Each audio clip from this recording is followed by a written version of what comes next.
Robert.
Welcome everyone to Hot Facts with Robert Reese. We just hit going on 3.3 million views since January. Well, they say you might as well say when you created your thing, but the first video up was in February.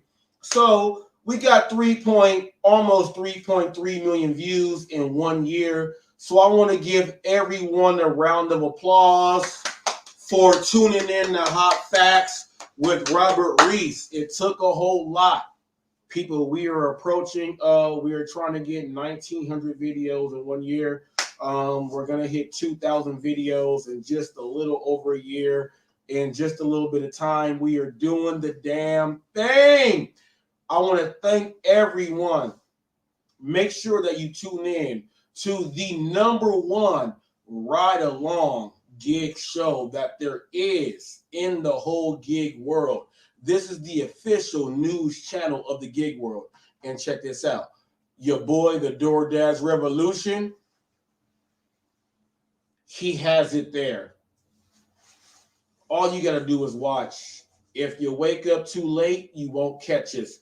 If you wake up and think you go watch it again, you got to wait until it's put up again. If you wake up about 4 a.m., don't matter what time zone you're in, wake your body up. Break the fast. That's what breakfast is. Break the fast, and you'll be able to listen to us and see what we do out there. If you don't, you're snoozing. Now, got some big things. The gig world is like, man, where is the show been and all this other stuff? Well, people, we got people imitating, duplicating, trying to reciprocate what we do here on Hot Facts. They're even trying to start their own morning shows as far as the real ride-alongs, but they don't do it because they don't even show the people interacting with the merchants or anything. So we ain't even got to worry about that. I put up some NBA stuff. John Moran is now suspended, and I'll put up some stuff here, and I'll put some stuff there, and I'll put some stuff there, and I told people that hot facts is hot facts. And when it comes down to this gig world thing, we about to break down the facts. We have Pedro DoorDash Santiago. We have him trying to be the Kobe of the world. He says Kobe and shoots, but he can't play ball. But he says Kobe. I understand what it means. Let's go ahead and break this down. Came out here when they said they would. He had Hannibal and everything else like that. We're going to break down what everything is. Prop 22 for everyone out there that wants to know what it does. We will go ahead and make sure that you know what it does. I am the official. You guys already know that all the interviews that have gone on to talk about the stuff has gone on. But he came here to LA, did not tap in. But we will tap back. Want to let you guys know that we have some gig news. We have there's a delivery driver that he tried to do a dashing trader, white dude who looks like Fedor Emelianenko. He tried to do what Dashing Trader did and go off on someone. We're going to watch that video there. We also have delivery driver narrowly escaped something that, we don't want to be a part of that. We will go ahead and watch that. I will break down that on Uber Eats. I put a little short up, but I didn't break it down in full detail. We'll show you on what they have if you are doing Uber Eats in your area because it makes more sense for you. We're going to talk about what they are doing as far as the opportunity that they put up there. It's kind of like a round robin thing. We'll go ahead and talk about that. Outside of that round robin thing with the Uber Eats, we'll talk about some other things with the DoorDash app. And it's been going out in my area like kind of crazy. But luckily, I have other apps in the area that gets in there. I've had to reset and do all type of things to my DoorDash app. We'll talk about things like that. We'll talk about the benefits of if you are a top dasher and not. We'll go ahead and listen to Pedro speak about that. But we have a lot of things that we will be talking about today on Hot Facts with Robert Reese. And I just want to thank everyone. And if you have not done this right now, make sure you like, share, and subscribe to what we got going on now. Now, I'll mosey on over to the NBA. I'll do all that other stuff. But what I want to do right now is I want to get into the delivery driver who looks like Fedor, the MMA fighter, on what he tried to do. And he tried to pull a dashing trader. So on the news today, we're going to watch someone emulate. And let me go ahead and get my banner up right because I'm going to call this. I think this is, let me see where it is. Do I have it here? I think this is Hollywood gig news. I think this is considered Hollywood gig news. This delivery person tried to do something that Dashing Trader tried to do. And brother, big ups on trying to revamp your career. But this is what I said is what was going to happen. I'm going to show you someone that was trying to do you, but come on now. Come on now, brother. Let's go ahead and watch this. This is someone that was trying to emulate Dashing Trader. You're only going to see it on the official news channel of the gig world. Watch this.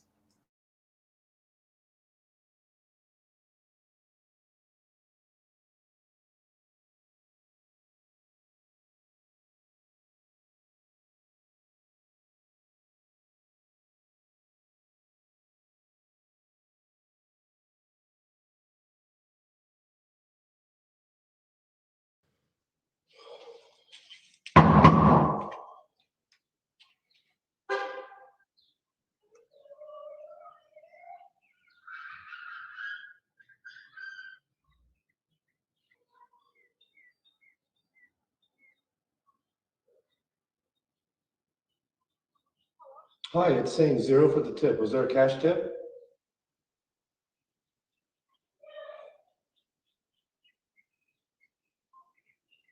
User.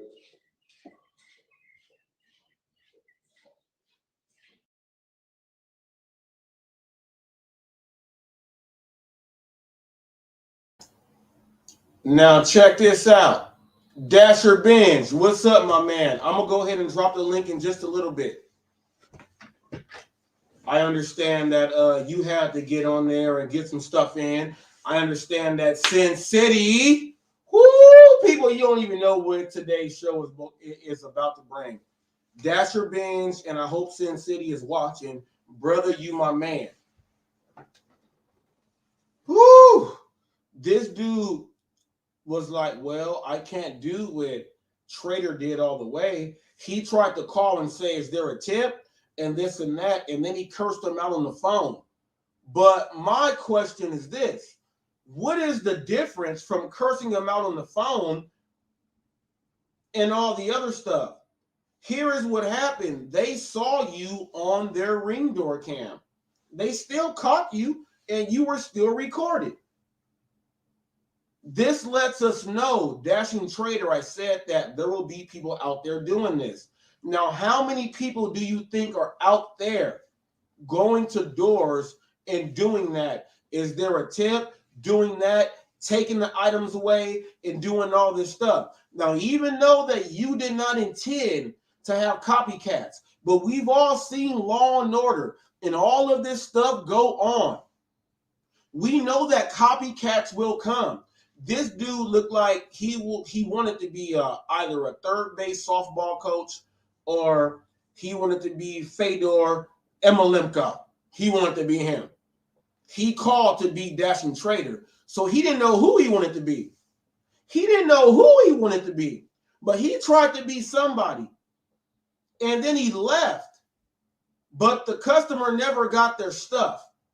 So now we got to go ahead and talk about this. Because here is where the online world comes in to mess up the people. The online world cannot mess up the people. I'm the people's champ. I'm about to take that off, Dasher Benz. I'm going to put that link up in just a little bit. I'm the people's champ. I represent for the people.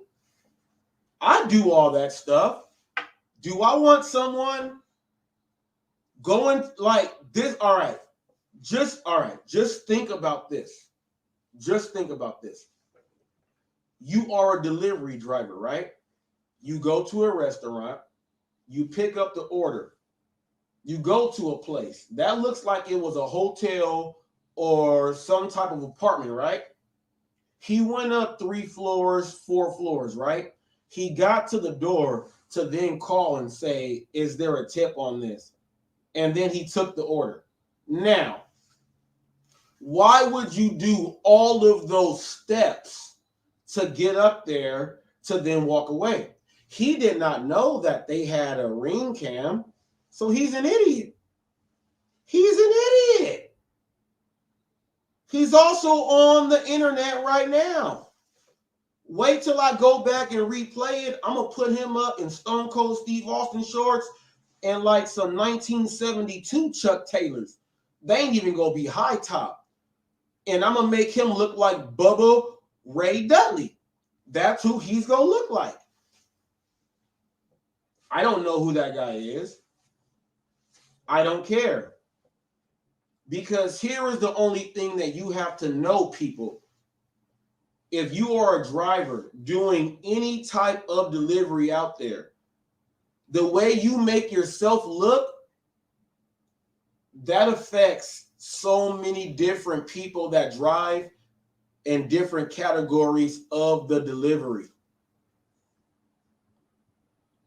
Which means that these people here, okay, which means that these people here will be treated in a whole different way from what they are supposed to be going up, from what they think they are supposed to be treated as. So by you doing these stupid actions, it does not only affect you in the neighborhood that you are going in, it affects anyone that comes in and has to ring a doorbell or knock on the door and say, hello, delivery. It affects every single person like that. When you do things like this, I want you to know that when you come across the real people that do the job in logistics and they talk to you and they figure out what you do because you talk too much and you'll never shut up. Let's take it back to the 80s. You talk too much and you never shut up. Let's take it back to the 80s. We all know who you are. We all know who you are. We need to clean this up. You yourself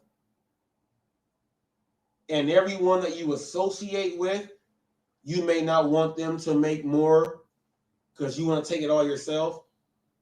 But you cannot be everywhere. You're only one person. You cannot be everywhere. If you think you can be everywhere, there is no way you can be everywhere. That means you are a hoarder. Let me go ahead and take this Hollywood news down and let me go ahead and put this up to regular news real quick. You are a hoarder,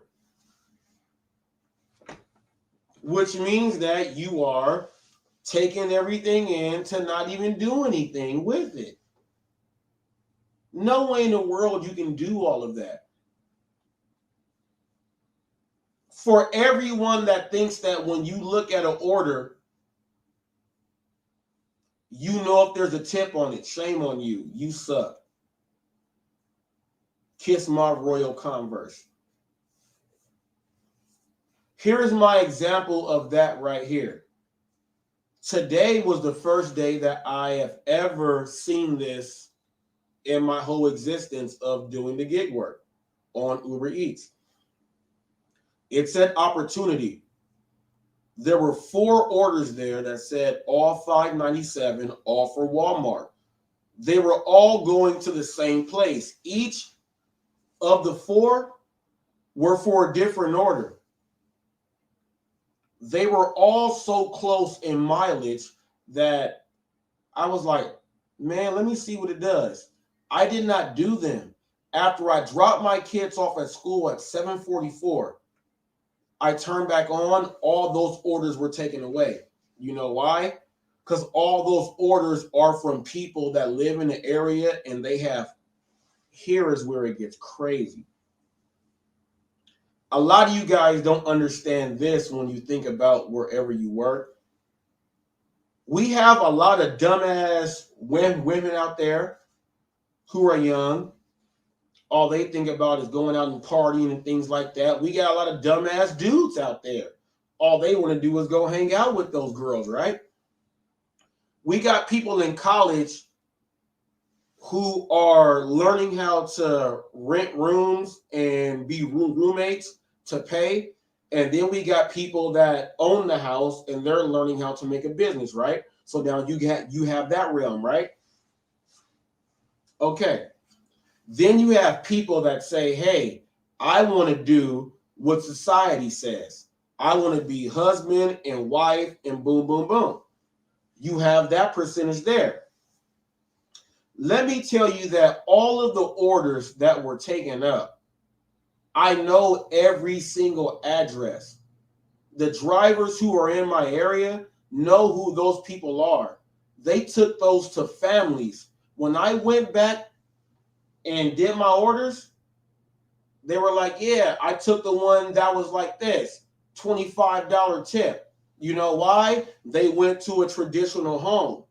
The traditional homes were left out because people thought that there were not going to be any tip on there. We have a different way of living with people from old school to intermediate school to where it is now. There is a different way of living.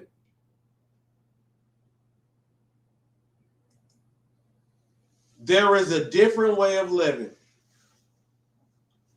All those orders were taken up. Now Uber now has on Uber Eats a round robin on there for Uber Eats. The other drivers on the Uber Eats, they normally do Walmart Spark and they turned them down. But they turned them down and the driver got the $25 tip because they went to a traditional home. They weren't going to a home to where they're just ordering noodles and water. That's not where they went. Those orders went by and they were taken up by experienced drivers in my area. That's something that a lot of you guys don't understand. You can live, okay, we have a city out here by the name of Sun City. Sun City is a retirement city, right? Normally, when you go deliver to Sun City, everyone that lives in that area is 55 and over. Check this out. You walk everything out. You ask them, do you want me to put this for you? Can you put this on my table? Can you move this here? You're going to get an extra tip. Now, if we have someone that is like 19, 20 years old, go do that order, he's going to be like, no, I'm going to put it right here and leave. He ain't going to get no tip. But this is a driver that will get up here and tell you that, hey, this area sucks.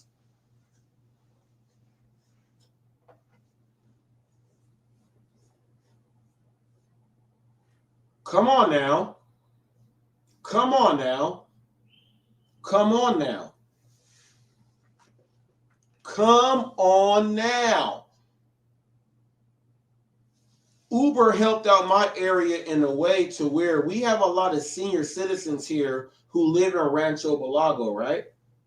They put all of their orders up on the opportunity list, and they were all taken up by experienced drivers. What does that say? When you know your market, you know what to do. And I'm going to leave it there. And they all made $20 tip. It came in at 5 something. It ended up at almost $30. And they were going like 4 miles. Come on now. Come on now. But Uber has this now. They have that as a round robin early in the morning. So if you do Uber and you want to do a Walmart order and you see that the Walmart Spark round robins are not right, look at the Uber site and then go ahead and do those. You go take one of those, take it, get your money, then drive back. Then you'll see if you want to do your Walmart Spark or take the next order. That's what I did. And it was my first time doing it. And it's crazy because the experienced drivers made the most money. The other drivers were sitting there saying, I turned it down. There's no argument against that. No argument against that.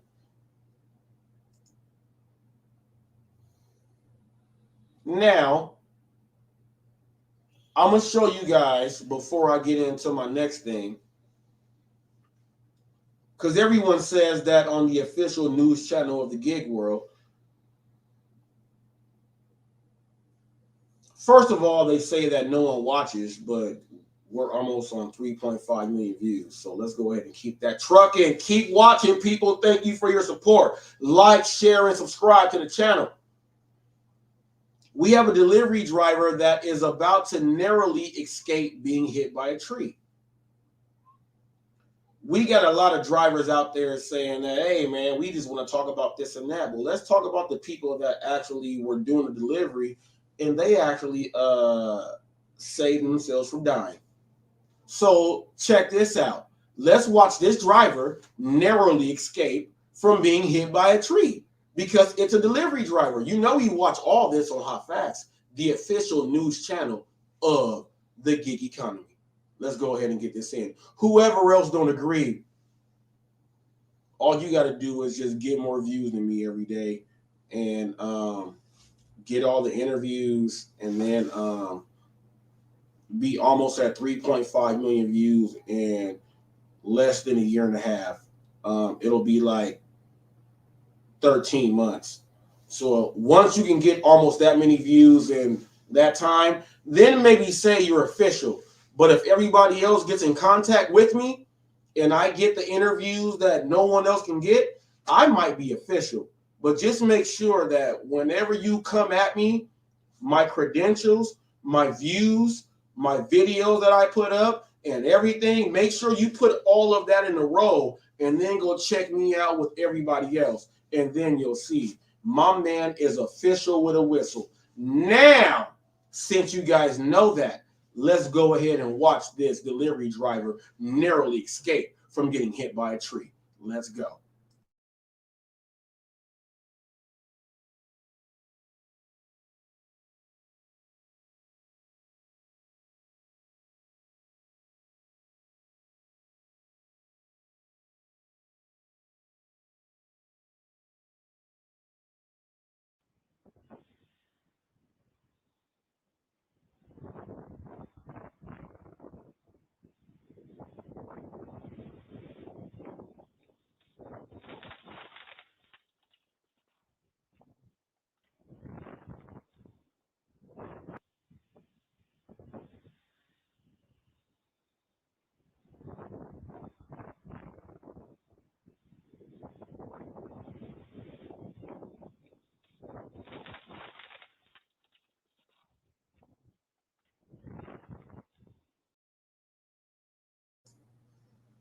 Now, I would like to say people talk about delivery news and I put up everything from CDLs to ice cream truck drivers to everything.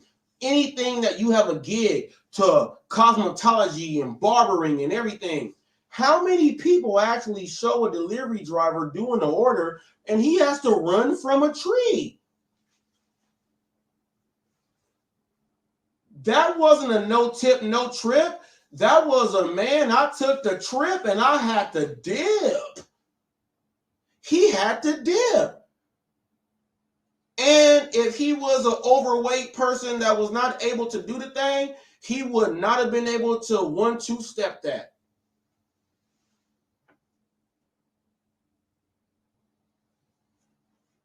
He got out of there. Hey, Ben said, hey, man, he looked, hey. But all I'm saying is this. He had to actually escape a tree, right? Delivery driver. There ain't nobody up there talking about all this stuff right here. He said, Ben said, took trip, had to dip. Look. That's what Ben said. Took trip, had to dip. Love it. He had to dip, Ben. Ben, he had to dip. He had to dip. Now, I want to talk to you guys about this right now. Let's go ahead and get into the meat and potatoes about what the whole show is about. We got some stuff going on. We all do know that, and since this is the official news channel of the gig world, I got to give a big shout out to Rideshare Rodeo. He brought me in, and if anyone really wants to know, and I'll keep this 100 official with a whistle. If Rideshare Rodeo Steve is watching right now, someone go ahead and email him or tell him to go watch Hot Facts right now. I'm going to give him the most respect and the most that anyone has ever done sitting up here while doing a live show. So if anyone can go ahead and write Steve and let him know this, I'm going to give him his just due. Steve is the first person, and I will say this, and this is real talk. Real talk. I have shorts up and things up like that verify what I am saying because Rideshare Rodeo Steve did this for me. I will never hate on someone when they did something that was good for me in the future. Rideshare Rodeo had me on the phone first. He did like an official thing. He had me on the phone. He was like text, phone. Then they had me on TNC radio. They had me on there. He did my UberLiftDrivers.com. He did my profile on there that same exact time. I was able to do shorts and shoot videos and show people that I'm coming in back in the studio. He did that. He interviewed me with Proposition 22, and he had Hannibal and Kim Side Money Plans and Gary and himself up there, and they did that. And when it was time to try to talk about a new gig thing and do like a new conference, he actually answered. The information just left and went somewhere else. But all that said and done, that can just be squashed here and there. He has done 4 things for me that when I came in here, no one else has ever done.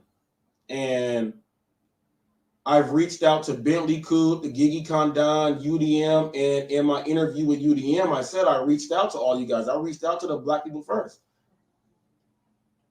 Steve is a dude in Colorado, and he did all 4 of those things without me knowing. He actually did those things. I will never hate on someone who has done things that no one else has ever done. Let's go ahead and keep that official with a whistle, all the way factual, actual and factual. Let's go ahead and keep that right. Also, which is why I bring up, I used to say his name weird. I still want to right now, but I'm doing news right now. Hannibal is Hungry was upset because I did the side A and side B of Pedro and UDM, and I did the side C, and he came in and called me all these names and all this stuff. And this was after they actually did the interview to talk about the Prop 22. But Hannibal is Hungry is one of those, and everyone knows that Pedro came out here to Los Angeles. He was actually on 4th Street, 5th Street. He might have hit, if he went as far as Soto, he might have hit Olympic. He might have hit some parts of Fig to where they do the Laker Parade and things like that, but he did not go anywhere outside of that. Trust me, he did not. But Hannibal was there, and Hannibal was on and a participant in the interviews that went on to talk about Prop 22. So I sent Pedro a message and said that, hey, you know, you're going to go out here and get paid extra. We got to have that conversation about this and that. No reply. Hannibal was behind the scenes shooting a video, and then on one thing, it was like, I don't want to be on camera because he knows I'm in LA. Yeah, man. You already know what time it is. You already know what time it is. You were on a real interview unless Steve writes here rodeo and Gary is fake. But over on the lounge, they have the bots and the drones that if you type up this and this and that, it'll go ahead and you can go ahead and click on their stuff and all of that. So all of you guys know what was said and it's official with a whistle. But you guys still try to come out here and say that I talked to someone like this and these people don't know. They tried to have Sam Lee on there. Sam Lee is out here in Moval and everything. And Sam, when I see you in public, man, we got to have that talk. Pedro came out here and said that In-N-Out is whack. He actually went to order the animal fries. No one from here orders animal fries. They put that Thousand Island on there and everything else. If you know, if you go to In-N-Out, you get you a double or get the double animal style, get your regular fries, and you get that with a strawberry shake or a vanilla shake. It is traditional, like Grease Lightning. Go Grease Lightning. Do do do do do do do do. Go Grease Lightning. Go Grease Lightning. Do do do. Grease Lightning. You got to have a 1956, 1957 Chevy to understand, or your grandparents or great-grandparents have to live out here to understand that. You came out here and got animal-style fries. No one does that. There's a secret menu. You could have got spread only. You could have just got the regular thing. You tried to come out here and then trash In-N-Out. Shame on you. The whole Notre Dame football team came out here when the Bush push, the Reggie Bush push. They all came out here, and they ain't never even had it. They said it's the best burger place they ever had. Because guess what In-N-Out gave them? All regular hamburgers or cheeseburgers. They let them taste the freshness, and they got regular fries. You came here and did something weird. You came here and did one order, and you went ahead and talked about Prop 22 and all this other stuff. Hannibal was there. He did not talk to you and do anything about what you got to do until then. We already talked about facts. None of that stuff happened. Don't trash In-N-Out. First of all, I'm speaking up for In-N-Out. I didn't have Snoopy Badass and went to In-N-Out and showed that. I didn't went to In-N-Out with Fabio in there, and he was from Brazil and showcased his hair, and he says the best place ever. Don't you ever disrespect us here and come to In-N-Out and say that In-N-Out is not bomb. You got the wrong stuff, brother. Take that back to Missouri. Take that back to the Ark. Take that back to Nelly. Take that back to Air Force One, since they think that they made us buy Air Force Ones. Take all that back. Don't you ever come here again and disrespect In-N-Out in California. I will smash on you. You didn't even get the right stuff. Ask me if you did. You did not. We got California, Santa Maria ribs and barbecue out here. Did you go to where I told you to go to, right around the corner, to go to where the black people are and get the food? Go to the Armenian spot? You didn't go to any of that, right? You could have got you some Santa Maria barbecue, some tri-tip slice and everything with our stuff. We ain't got to do that Memphis barbecue, that St. Louis barbecue with that mustard rub. We gonna show you how we do it here. You came here for one day. Let's go ahead and get that straight for everybody in the gig world. One day, you don't know LA. You don't know how our market works. You don't know about Prop 22. And if you didn't check in with Hannibal and see that they asked me all the questions, you are fake yourself, because right now, we're going to show it right now. Let's get into it. I cannot, people, it upset me. Woo! TFT says, should have got that 4x4 spread only with fries. TFT, shut your ass up. Because you know I will eat that too. You know I will eat that too, TFT. So this is what we're going to do. We're going to watch this little bunk-ass video with him coming in here, coming to California, not tapping in and saying that I talked about this and this and that. People, we are going to do it right now. People, I'm telling you, Hot Facts with Robert Reese don't care. This is what we do. You ain't coming here disrespecting California. I felt that that was the most disrespectful thing to ever do. Come to California, not tap in, and then try to diss In-N-Out when you ordered all the wrong stuff. The people that live here don't even order animal style fries. That's people who come from like out of town. They put Thousand Islands and grilled onions, and we don't even know. We don't even eat that. We know that you get your regular fries, put ketchup on, and eat them as fast as possible. You don't even know that. Come here and say In-N-Out is overrated. Slap yourself. We don't even go to Five Guys. We got In-N-Out. What you think of that? The hell you talking about? Come here and diss an In-N-Out. Don't nobody ever come here and diss In-N-Out. You diss In-N-Out, you got to deal with me. We don't diss In-N-Out. The hell wrong with you? Now let's go ahead and watch you out here now, because I'm mad now. Go diss In-N-Out. Go diss In-N-Out. Oh, TFT said, TFT does what my mama does at the pepperoncinis. Gotta have a pepper. Gotta have a pepper. And my mama get the strawberry shake. He didn't even get a shake.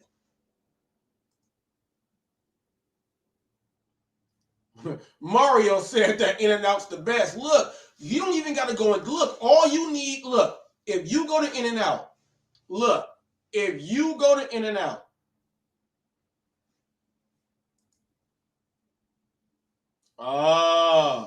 ain't no In-N-Out. And Loot Block is where the jail is. I guarantee that's the best In-N-Out. I guarantee the guards love going there. You ain't know. No. I'm gonna tell you guys this. They opened up an In-N-Out in Texas, right? My parents were living in Texas at that time. Everyone there thought that my dad and Roy, I put this in your comment and you didn't even read it. And Roy, you got my you sent me the text. I sent you the email. You said you got my food plan. I told you I want to go over it with you. I called you. Ain't nothing happened. So we got to figure that out. I don't want you to do it the wrong way, and I don't want you to give out the wrong information. That's me telling you right here. Now, when I sent this in that chat, my dad, we from here, right? Everyone thought that my dad was a guru because he was ordering everything not on the menu. They were like, what's this? What's this? What's this? My dad was ordering stuff and they thought my dad was a guru. Because guess what they were doing? Let us get the animal style fries. No, nobody here orders animal style fries. You get that if you are hungover and you just want to fill your stomach up. No one just orders that. That's not what we do. That's not what we do. You got to get a shake, original fries, and a burger. The burger can be animal style, or it can be spread only. You can get a grilled cheese spread only. You don't go ahead and in and out and order all that weird stuff. No one does that. No one does that. No one does that. But my dad was the guru out there. But I'm going to show you guys something. I'm going to show you guys Hypocrite and Hannibal, Hypocrite and Pedro. The funniest thing is whenever I talk about the Hollywood Gig News in the Lounge, everyone says, why is he talking about the lounge? None of you guys said that when I was talking about that. Yep. Off the record, I spoke to you for 3 hours straight. I want you guys to know that off the record, I spoke to Yup 3 hours straight. So whenever he says, well, Flex, he's going to do this and copyright this and do this and that. Flex, that dude knows exactly what we talked about. He's trying to give you some information. Yup, don't you ever sit on there, and I've been letting it sit for like a whole month now.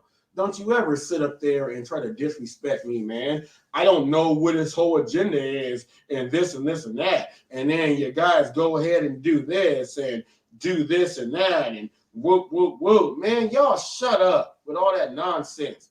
Flex is now down to getting 973 views a day. He went down 100 views a day. Y'all go check the Social Blade out. Check mine out. I went up 1,500. Why don't y'all shut that up? Yup is your mole.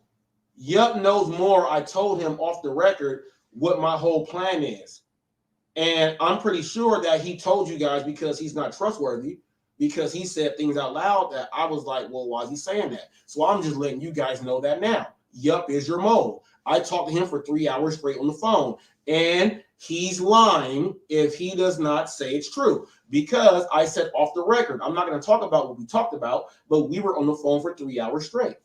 My wife was sitting right next to me.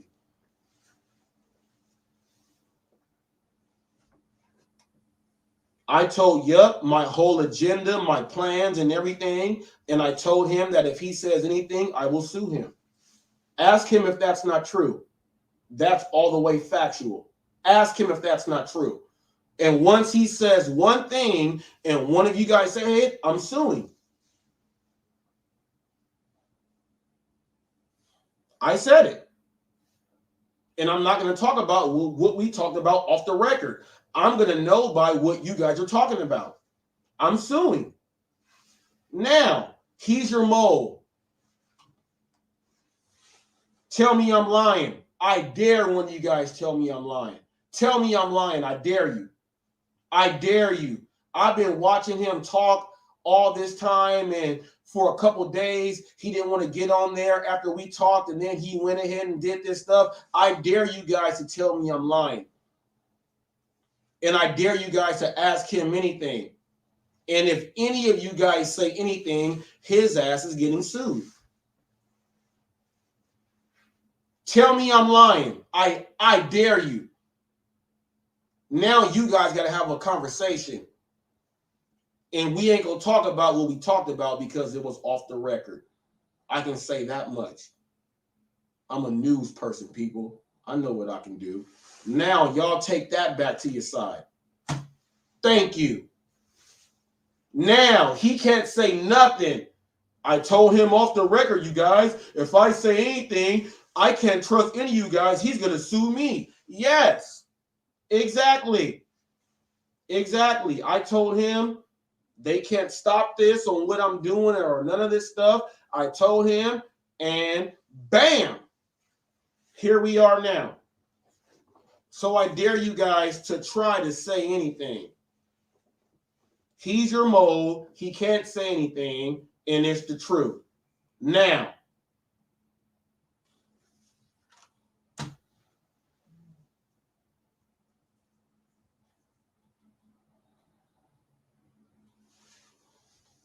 I want you guys to know that I'm a news channel, people. They will talk to me about anything. But when you try to talk to me and you try to make up things and I see you on there talking this crap, but I know that we are off the record on things, there are things that I cannot say. So, yeah, I dare you to tell them anything, even though I know you did. I want them to say it out loud. The plans and everything. Let's see who gets sued. Take that back to the lion's den. Now, let's go watch this right here. Oh, you know what? I forgot. I have to do this one thing. Because when I put up the Lounge Gym review, the Lion's Den or the Lounge Gym review, Mr. Flex tried to lie and say that he tried to say that they don't have anyone paying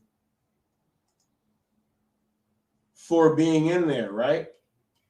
So I made a video of his actual community post. I'm going to scroll down and see if it's still here because I think they might have taken it out, but that's why I made a video of it.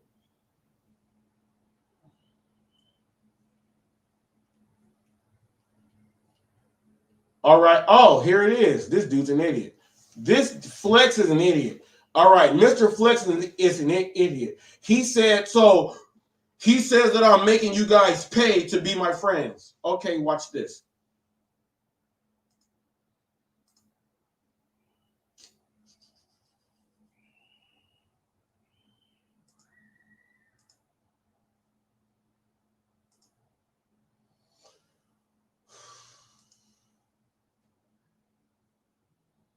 I want you guys to see that this is Mr. Flex. Look, Mr. Flex. TY, bro. Muscle, shades, thumbs up, 100. Says Noah. Cash App.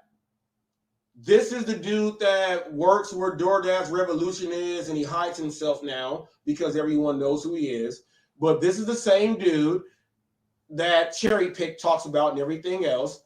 Noah sent you $170 for supporting StreamYard 10-man panel yearly plan. Mr. Flex said that I was lying, that they don't buy the friendship to be on there.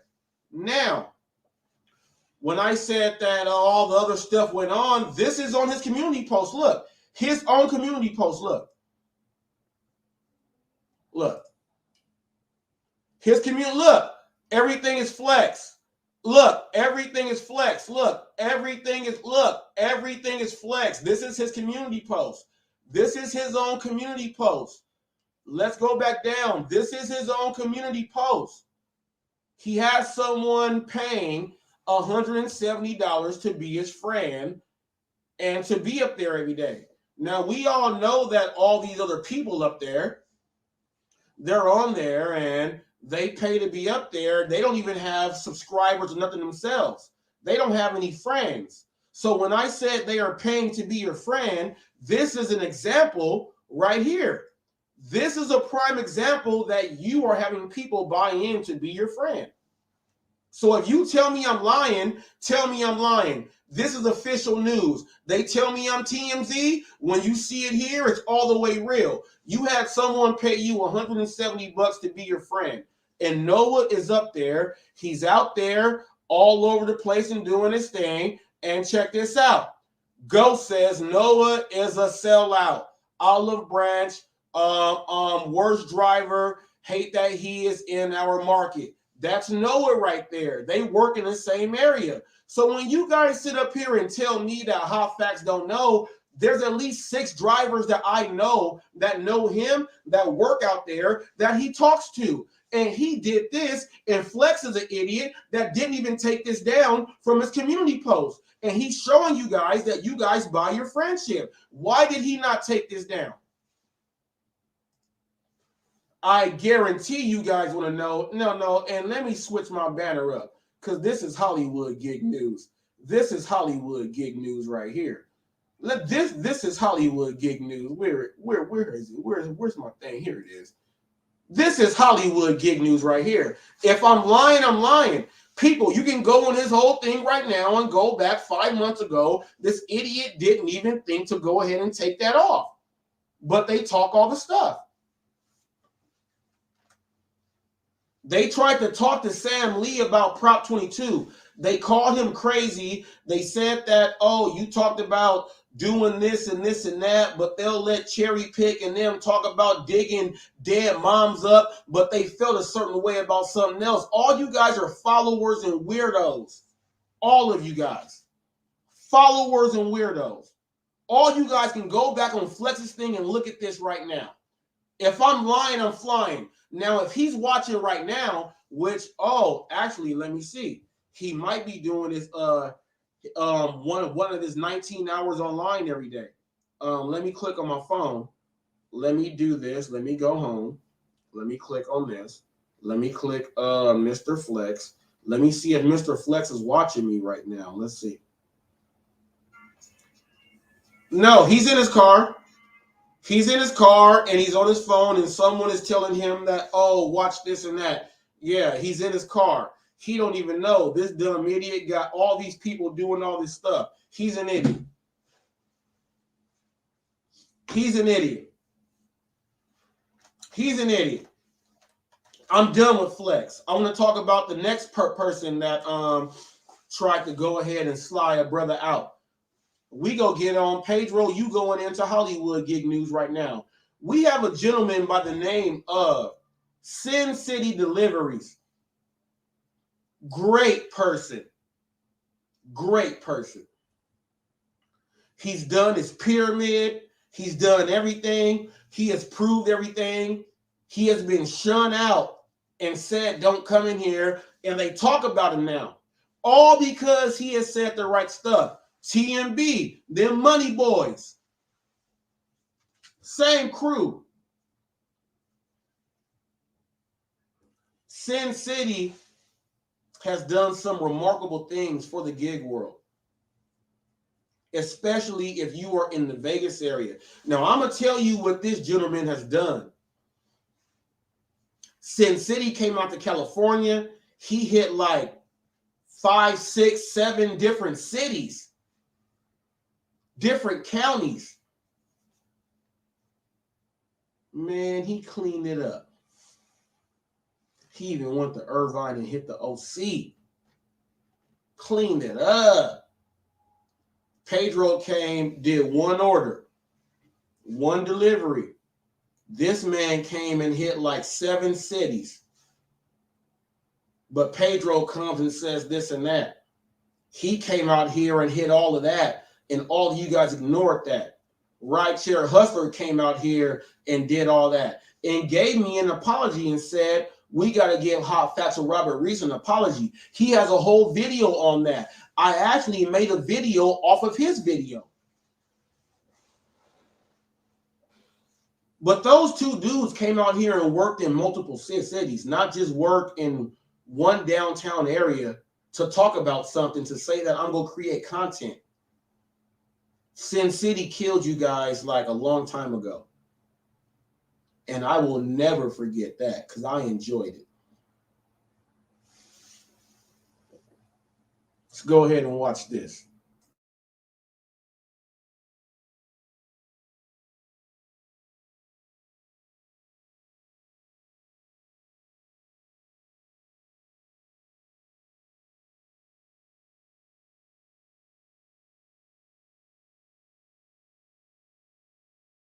Are you sick of having issues with your webinars, wasting tons of time on troubleshooting with attendees? If so, you need StreamYard on.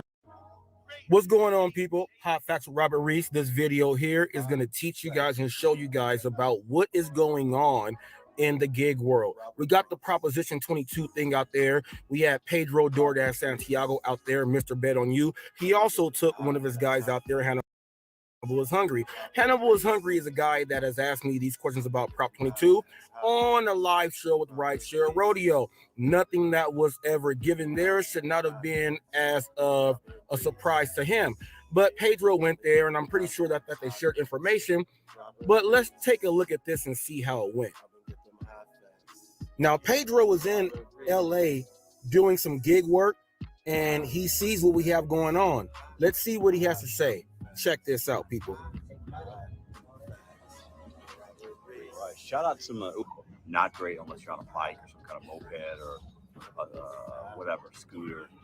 So much traffic, it's absolutely crazy. I met a lot of DoorDash drivers, Uber Eats, rideshare, all that at the event. About 30 drivers showed up. It was amazing. And a lot of them told me some really good things about Los Angeles and the area and how they work it.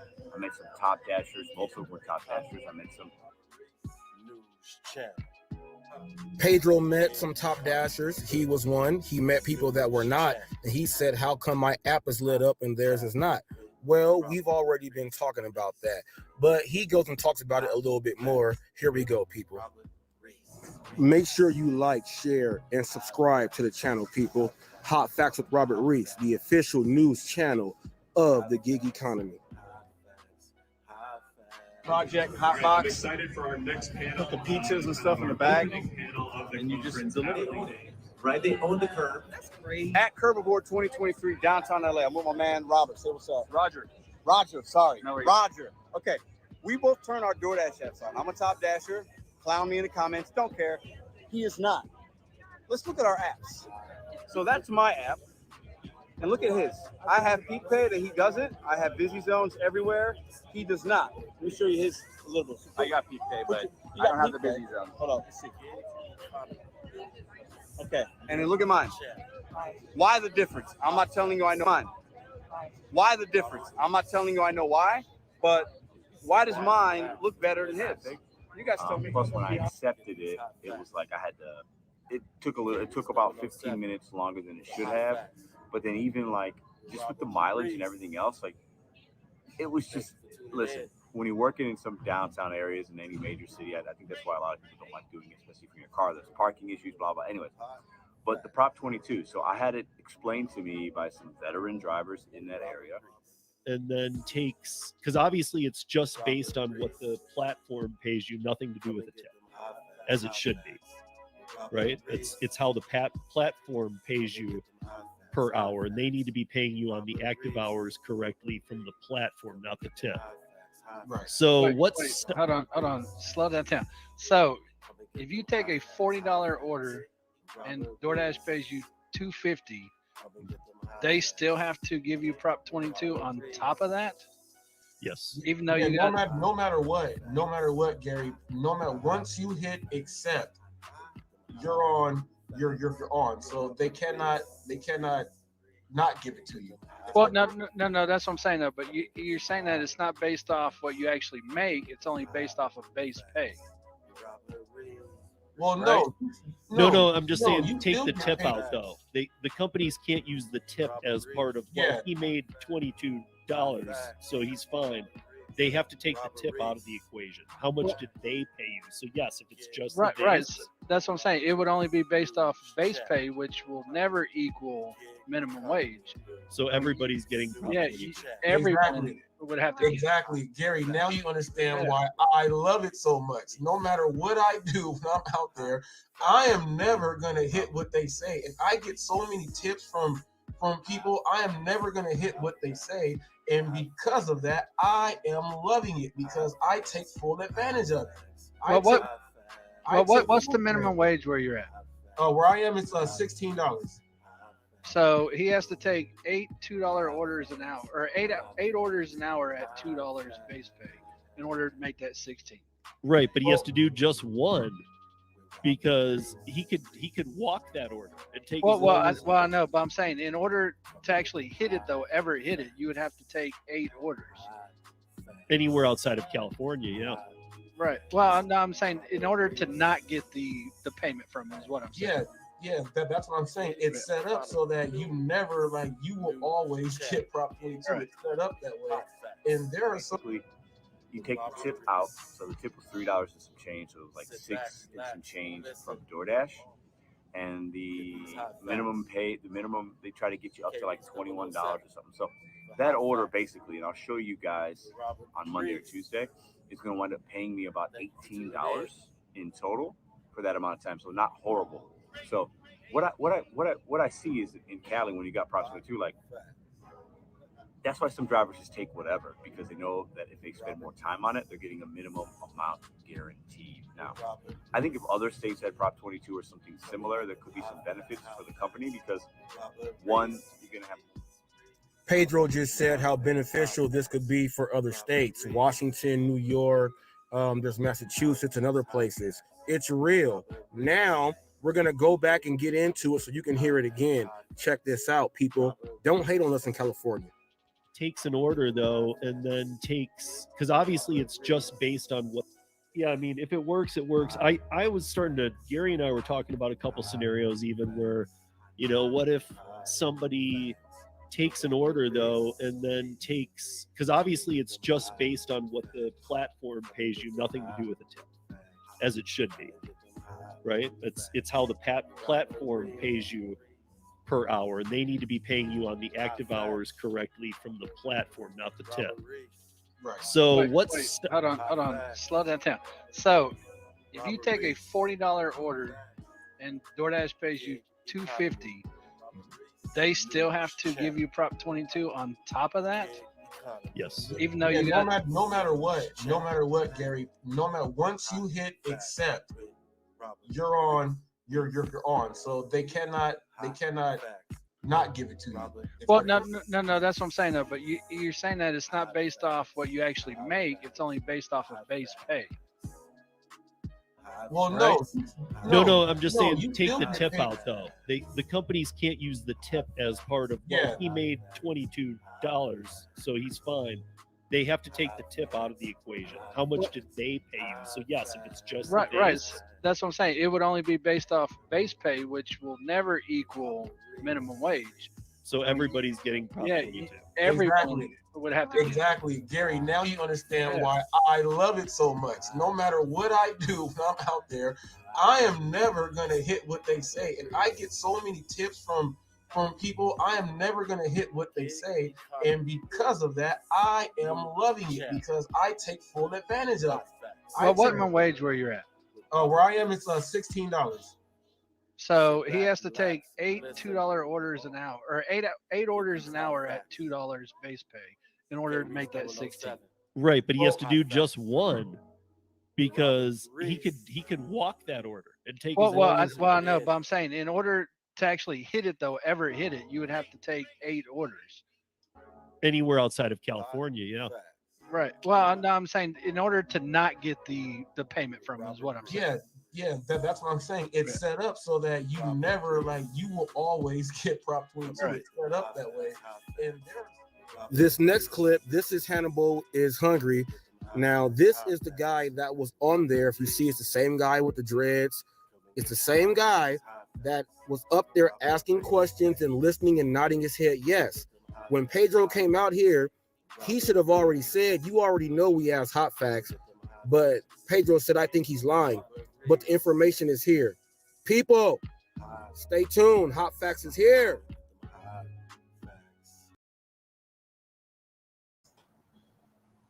People, Hot Facts is here. You know what? Let me hit this because I don't like how that just switched up on my background. Let me go ahead and do this. Yeah, let me go ahead and get that back right because I did not like that. Now, HotFacts is here. Hannibal was there during the rideshare rodeo before he switched and did his thing. And Pedro knew that they asked me all the questions. They try to act like they don't want to get out here and talk to me and ask me and say that I talked to some expert people, but Hannibal was on with the experts that they say are experts, and they asked me, and he was on the panel with the experts. So when am I not an expert?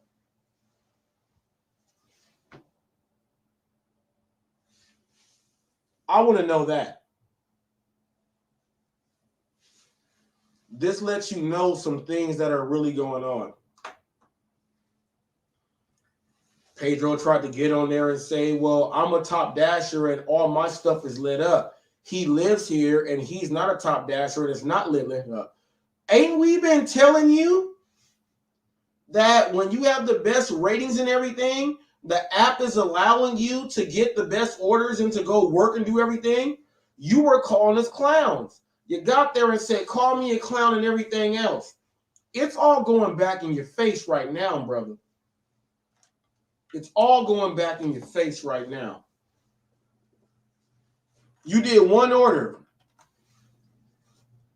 And if Hannibal did more than 3 orders, nothing he says still matters because he lives in New York where they actually have a guaranteed pay.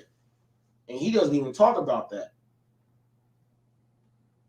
And don't think you guys actually know about how it works here. You didn't even go to, man, like you have no idea. You were downtown LA. You didn't even go expand out. Like LA is a county. When you say LA, it's a county. It's where you live in LA. What city in LA? LA is a county. You came out here for a day and a half. Don't think you go get up there and talk about anything that goes on about LA and California. You don't know what the hell you're talking about because you ain't never experienced nothing. You did one order and you go get some Prop 22. It's probably already in there. And Hannibal, whatever order you did, don't think that you can say that you came out here and did this. You came out here for a day and a half. Don't think I'm going to let the rest of the gig world. This is the official news channel. The official news channel is letting all you guys know that they did not come out here and they still don't know nothing about LA. They don't. They didn't even hit Orange County. They didn't hit Venice Beach. They didn't hit Manhattan Beach. They didn't hit El Segundo. They didn't hit Redondo Beach.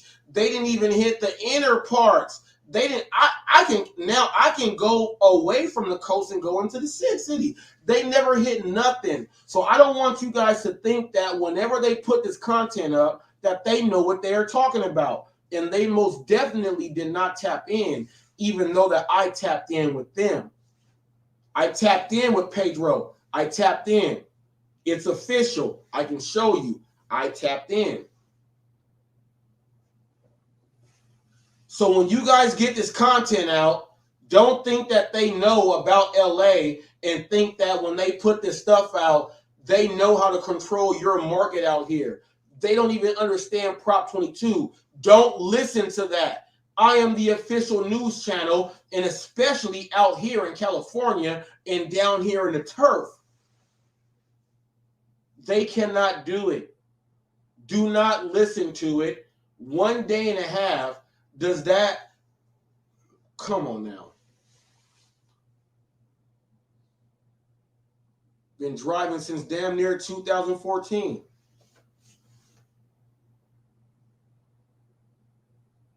I'm a 2015, but damn near. 1 day and a half does not make them an expert. So if you are listening and you are in California, don't listen. Now we have Sin City Deliveries and the Rideshare Hustler. They came out here and worked in multiple cities. But Sin City worked in different counties and different cities. and showed you how to make it.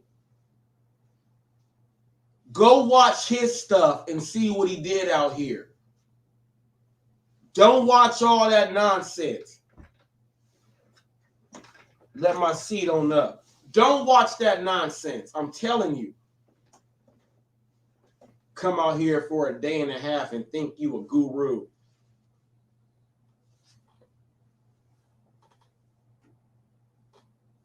Man, y'all better stop that. Now, come on now. Don't y'all ever disrespect us out here. Sin City kept it way real. Rideshare Hustler came from North Carolina, South Carolina, kept it way real. For those of you who don't know, all right, watch this. I'll show you guys like this. Watch this. Let me go to my channel right here. Let me go to search. Let me go to Rideshare Hustler. Let me see. Let me go ahead and hit that.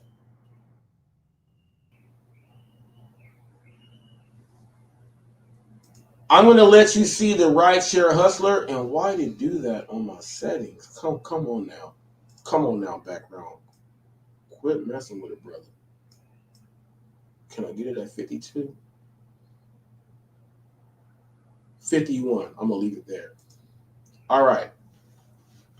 I'm going to show you guys that the Rideshare Hustler came out here before Pedro. He explained it, and this is months and months ago. I want you guys to know that people came out here and paid respect. Let's watch.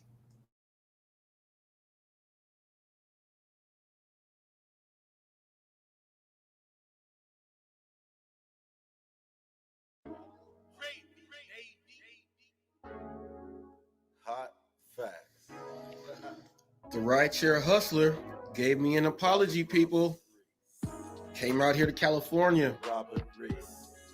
Telling you people. Come and get them hot facts. He's got a whole video on how he breaks it down. But we'll take a look at this first part.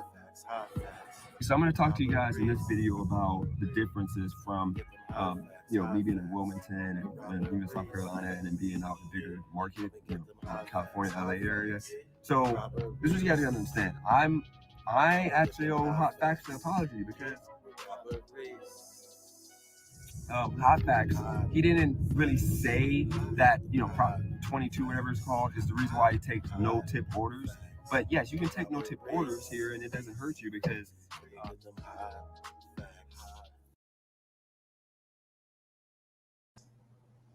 now, people, that came from the Rideshare Hustler.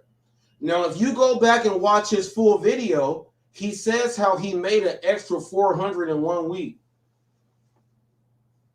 He did that before. I'm going to go ahead and let you guys know this. Richard, Sin City Deliveries. You know you my boy, right?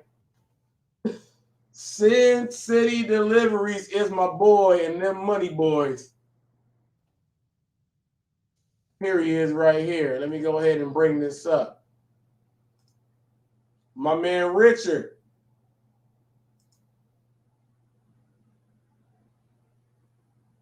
I'm going to go ahead and put this video up.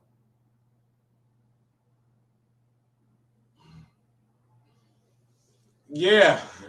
Hey, Dasher Benz. I'm telling you, Dasher Benz, I don't play no games. Now watch this. Sin City Deliveries. People, I can bring up when he was on here doing the whole pyramid on my channel. You guys just hate to believe, like you guys hate it.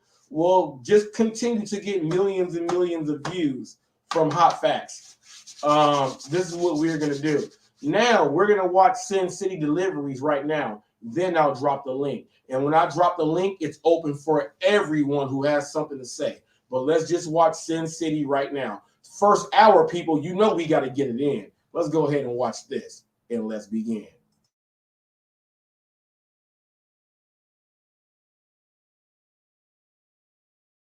You see Del Taco's jumbo shrimp tacos are back? The new buttery garlic parmesan sauce. After one person say more.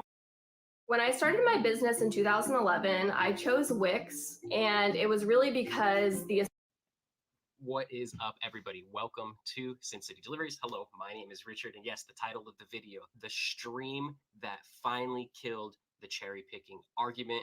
Our most favorite content creator, Pedro DoorDash Santiago, finally has made a video and finally has flipped his script in DoorDash giving cherry pickers the best orders or giving top dashers and diamond zones the best offers. So we have to go back right now. In August, I went on his live stream. He invited me on there. Grateful. Thank you so much for bringing me onto your stream. Thank you for helping me get past 1,000 subscribers and pretty much bringing me into that monetization zone of YouTube. So super grateful there. Thank you, Pedro. Now, before I went on his show, the entire community was in this bubble of no tip, no trip. DoorDash is crappy. All I see is crappy orders. And I wanted to share the information of my experience, just as Pedro has now shared his experience in this video, linked in the description below of his live stream on March 5th of him making more money off of the Diamond program. My argument was Top Dasher will give you more money back then. And now this was before the Diamond program had came out. So for those of you that don't know what the Diamond program is, the Diamond program is DoorDash's program called accept more, earn more, accept more, whatever which way that they skew that. Now, if you raise your acceptance rate in these diamond zones to a 50% or a 70% acceptance rate, this will give you priority access to the high paying offers, and you can definitely earn more money inside your zone. And this is exactly what Pedro has experienced. He made $2,000 in 5 days utilizing Top Dasher and the Diamond program. What's called the Diamond program, except the Earn More, Accept More program. Now, I think this is the greatest thing that has ever happened, that finally somebody that is prominent in the DoorDash space who has a great following has now flipped their script for the positive, letting the Dashers know that, hey, if you guys have an issue with DoorDash and you guys are making not good money, you guys are seeing trash orders and these 250s and 350s or whatever it may be, no tip offers, there's a way out of it. And that was my argument back in August, that Top Dasher was the way out of that if you were experienced that in the program. Now, with Pedro having this new revelation in DoorDash, realizing that, hey, he got Top Dasher because he had done some shop and pays and it was gifted to him and whatnot, and coincidentally by being in a diamond zone and building up his acceptance rate, that he's seeing a lot more greater offers, so he doesn't have to decline as many offers, which allowed him to now be a Top Dasher without it being gifted to him. This is great.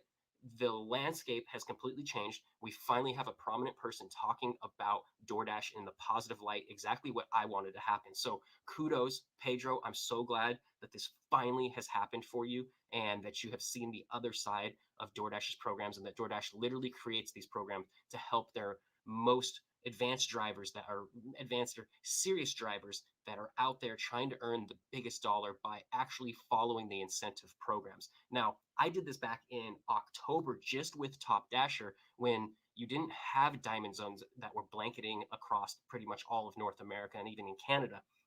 You would raise your acceptance rate at the end of the month, and then you could drop your acceptance rate as Top Dasher and you could still cherry pick, but you got the incentive of being a Top Dasher and the Top Dasher seeing those orders before a non-Top Dasher. And that was my argument back in August. And in about October, November, December, I'd say 90% of America got blanketed with this diamond program. And now majority of the places you go, you have to sit in a diamond area to do any type of dashing. And the dashers that are sitting in those areas that are not diamond drivers, that are still cherry pickers, or still, I love what he says, the dinosaurs. If you're still a dinosaur and you haven't adapted, you haven't changed, you haven't modified the way that you're dashing, you're being left behind right now in the system. And it's awesome to hear Pedro finally say this, that it's like, I wanted to be buddy with Pedro back then, and I wanted to be on that side and have that camaraderie. But I want to say we clashed, but we didn't clash. We're not. Pedro's a really chill person. I'm a chill person, so I don't think we're ever gonna like be negative and mad at each other for just what we're doing on YouTube. It's just don't hate the player, hate the game type of situation. So right now, it is awesome that he's able to speak about his experiences with diamond dashing, let's just call it diamond dashing, and raise his acceptance rate, have a raised acceptance rate, and making more money off the platform. Now, I did this, like I said, back in October, drove around all of the West Coast with a few of my friends, and we showed that Top Dasher, no matter where we went, we got the best orders and we were making good money wherever we drove around, which is awesome because if you live in a small area, you live in a population that's not very good, or a bad market specific, the excuse that a lot of these dashers like to use, these dinosaur dashers will use about not being able to make a lot of money. Well, there's enough information in city populations, other dashers that are dashing next to you. It's time for you to maybe move to a new area if you want to make that high dollar, as opposed to creating an excuse and saying, well, it doesn't work in my zone. You know, you've got Bud Soda out there who is the stack and route king on multi-apping, and he drives over an hour away from his zones or his house so that he can go collect the good money. So if you guys need to just suck it up, Buttercup, and get out there and really.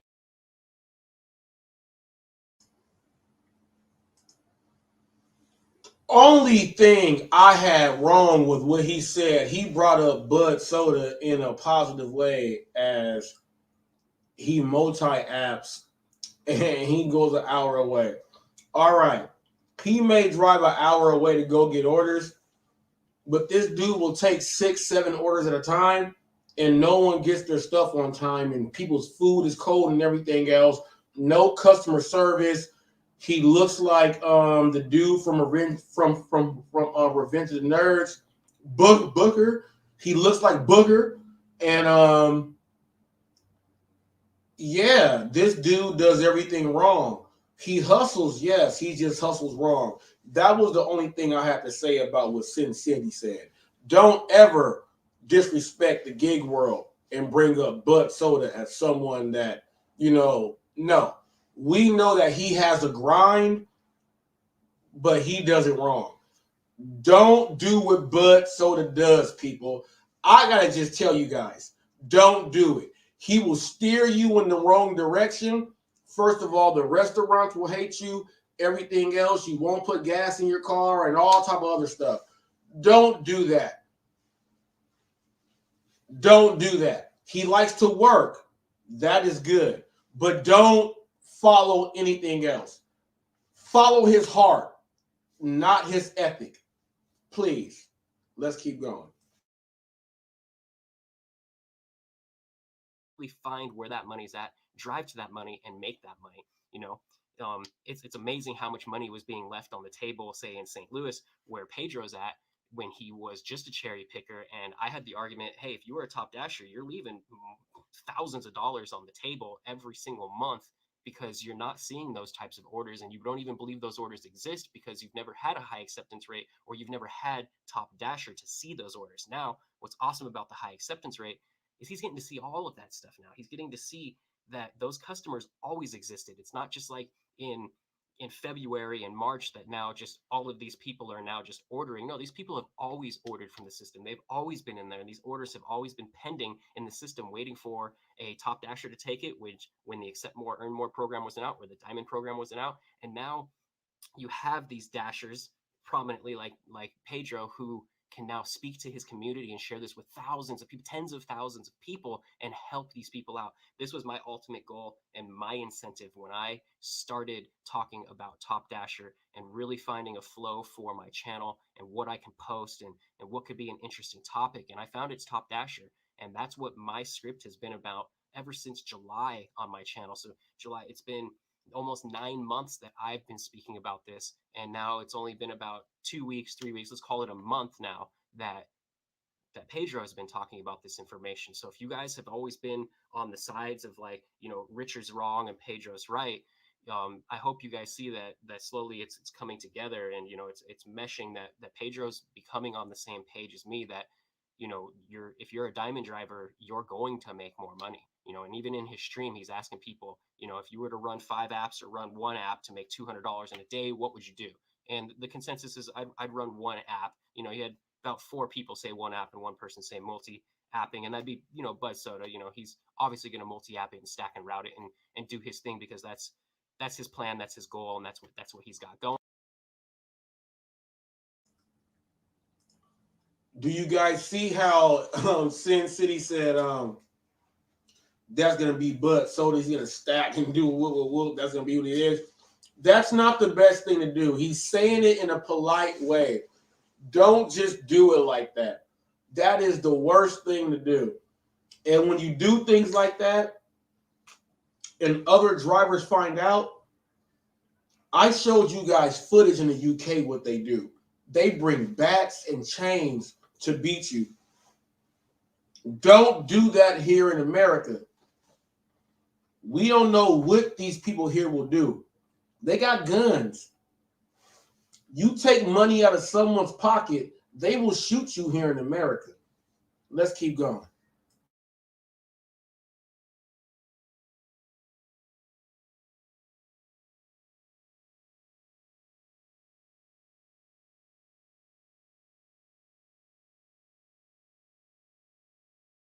Sides of like, you know, Richard's wrong and Pedro's right.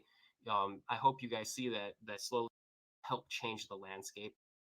Okay. And if you just live too far away from anything, then it's happening. Hey, can I ask you something? Within the community and where DoorDash is pushing their drive. So if you guys have those apps, you know, DoorDash 100%, sprinkle in a little bit of that Uber if you got the Uber app. And if you really want to Grubhub it, you know, book your schedules on there, get onto some Grubhub, and maybe you can sprinkle in a few deliveries on top of that. I just wanted to come out with this information and share that with you guys because I think this is the pivotal point that I wanted to happen back in August when I went on a show. I wanted all of this to happen then, and it's awesome now that it took 6 months for this finally to happen. You know, and Pedro's going to give credit to himself that, you know, that's why I exist on YouTube and that's why my channel exists. You know, I exist because I've stayed consistent. I've posted videos consistently.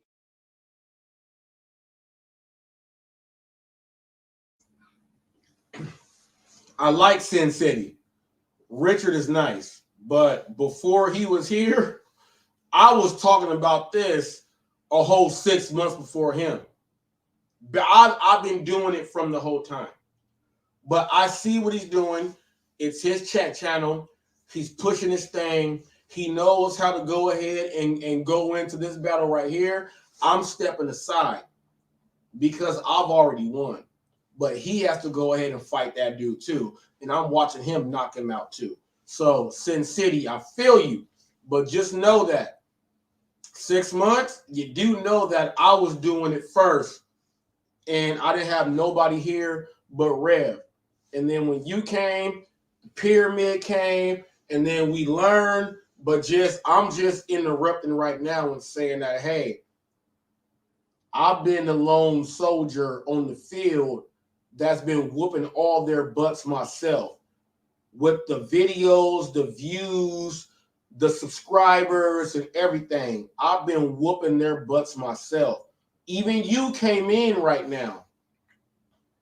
The time that you came in and the subs that you have now,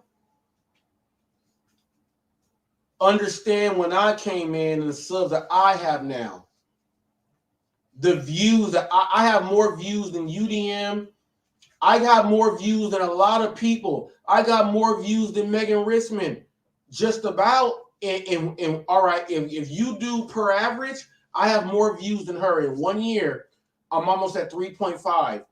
In 3 years, almost 4 years, she's going to be at 3.5.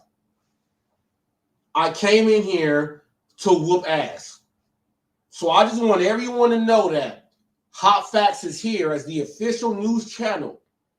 I'm giving Richard all of his respect and due. But he has to know that, hey, man, that's why I said, hey, man, I like everything you do. Because it was somebody else that had to fire. But I was in here fighting. Revolution said that he was happy that I came along. He's about to hit 1,000 subs. I'm here. I'm about to hit 11.1, 11.2 real soon. Richard came in. Whoo, people. As long as we continue to breed people like this, it's going to be great. But I'm letting you guys know the official news channel of the gig world is spearheading this. Whoever has anything else to say, put your views. I just say put your views up. Go to your about section in YouTube and then ask me. And then ask me. My man is right here. I'm about to bring him up. Let me know when you're ready. Look, I'll bring you there. Oh, you ready now? All right. Yep. Let me go ahead and switch this. I'm letting you guys know that this here now. If you guys have anything that you guys want to say to me, we can go ahead with the views. We got Ghost in here. We can go ahead with the views. We can go with the actual factuals. Everything that has been said is happening right now. And all I know is this. I'm a sales director. That's what I do. Everybody else here thinks about numbers. You got to look at me. Not even your UDM he's 2 million views less than me. Your UDM is 2 million views less than me. Your UDM. Your Gigi Condon is 2 million views less than what I am. You guys got to understand the stuff that we got going on here is the stuff that we got going on. And we are never going to, you know what? Let me go ahead and lower this one out. We are never going to come here and tell you guys nothing false. We have a strong, solid team. Dasher Binge came onto the scene and did something that a lot of you guys don't even know. He went on to one of Pedro's lives and really spoke his mind. And no one thought that he was going to say that stuff. But he did. He said that stuff. And he didn't care. We got Sin City out there. We got the Revolution out there. We got Ghost sitting right up here in the car right now. You see TFT with his guns out right there. We got people here that this is what we do. We got people all over the place. They write in, they leave emails, they leave text messages, they do all these things, and they love what we got going on here. And there's a lot of people that have came in and said that, you know what, you are the official news chat channel. And you know what makes that real? The stuff we talk about, the facts, we go out there and prove it every day, and we don't care about what none of you say. And then we get the interviews with all the people that you wish you had them with. So we ain't got to say nothing else. And then we right here. This is the official. We got my deputy up there. We got my bounty hunter right there. I'm HotFacts and Dasher Binge. I dubbed him the Jim Carrey and Adam Sandler of the whole thing because his sense of humor is something that you guys got to do. Yeah, do it. Yeah, do it again. Yeah, do it again. I like that. Paul has to get more. Why not? Hold up. He's gonna do something hot. He about to do something hot. Something hot for HotFacts. Is that what it is? Something hot for HotFacts? Okay, something hot for HotFacts. Oh, is it? What is that? What pepper is that? That was curry powder. Not too spicy, but a little bit there. So let me go ahead. Everyone knows I did this. Let me go I hate to interrupt. I hate to interrupt real quick, but I got sirens behind me, and I just heard pop, pop, pop, pop. Brr, brr. Oh, all right, Ghost. Well, you got that going on. I was going to introduce you guys one by one. I'm going to go ahead and do it like this. I am up here, HotFacts. You guys see me. I'm waving my hand up here. TFT is up there with the orange dude that looks like an Army logo from when we were kids. The one that had the parachute in his back. That's TFT right there. Taking a quick shave right now. I'll be back in just go back and shave, TFT. Go back and shave. That's TFT. That's all right. I'm cooking chicken wings right now. Oh, we got Dasher Binge down there cooking chicken wings, doing his thing, and we have our bounty hunter Ghost. Now, Ghost. I don't know what's going on in Memphis where I'm at, but there's tons of sirens, and I heard a whole bunch of gunshots. No, Ghost, I was about to say, Ghost, let everyone know who you are, the reason you work, and let us know what's going on out there. Well, give me 1 second. Come back to me on that. All right, go ahead. So, Dasher Binge, we go past this on to you. I see you back there trying to get your cook on. Let everyone know who you are, what your channel is, and let them know what you're cooking and what you're putting on your chicken wings. I gotta know myself. All right. Dasher Binge. Channel's name is Dasher Binge. And those are chicken wings cooking in some extra virgin olive oil after having soaked in milk for like a full day. Buttermilk? No, just milk. All right. And I just toss as a ton of whatever seasoning sounds good at the time. Usually a bunch of chili powder, curry, garlic powder, paprika, and turmeric, and a few others, black pepper. Okay.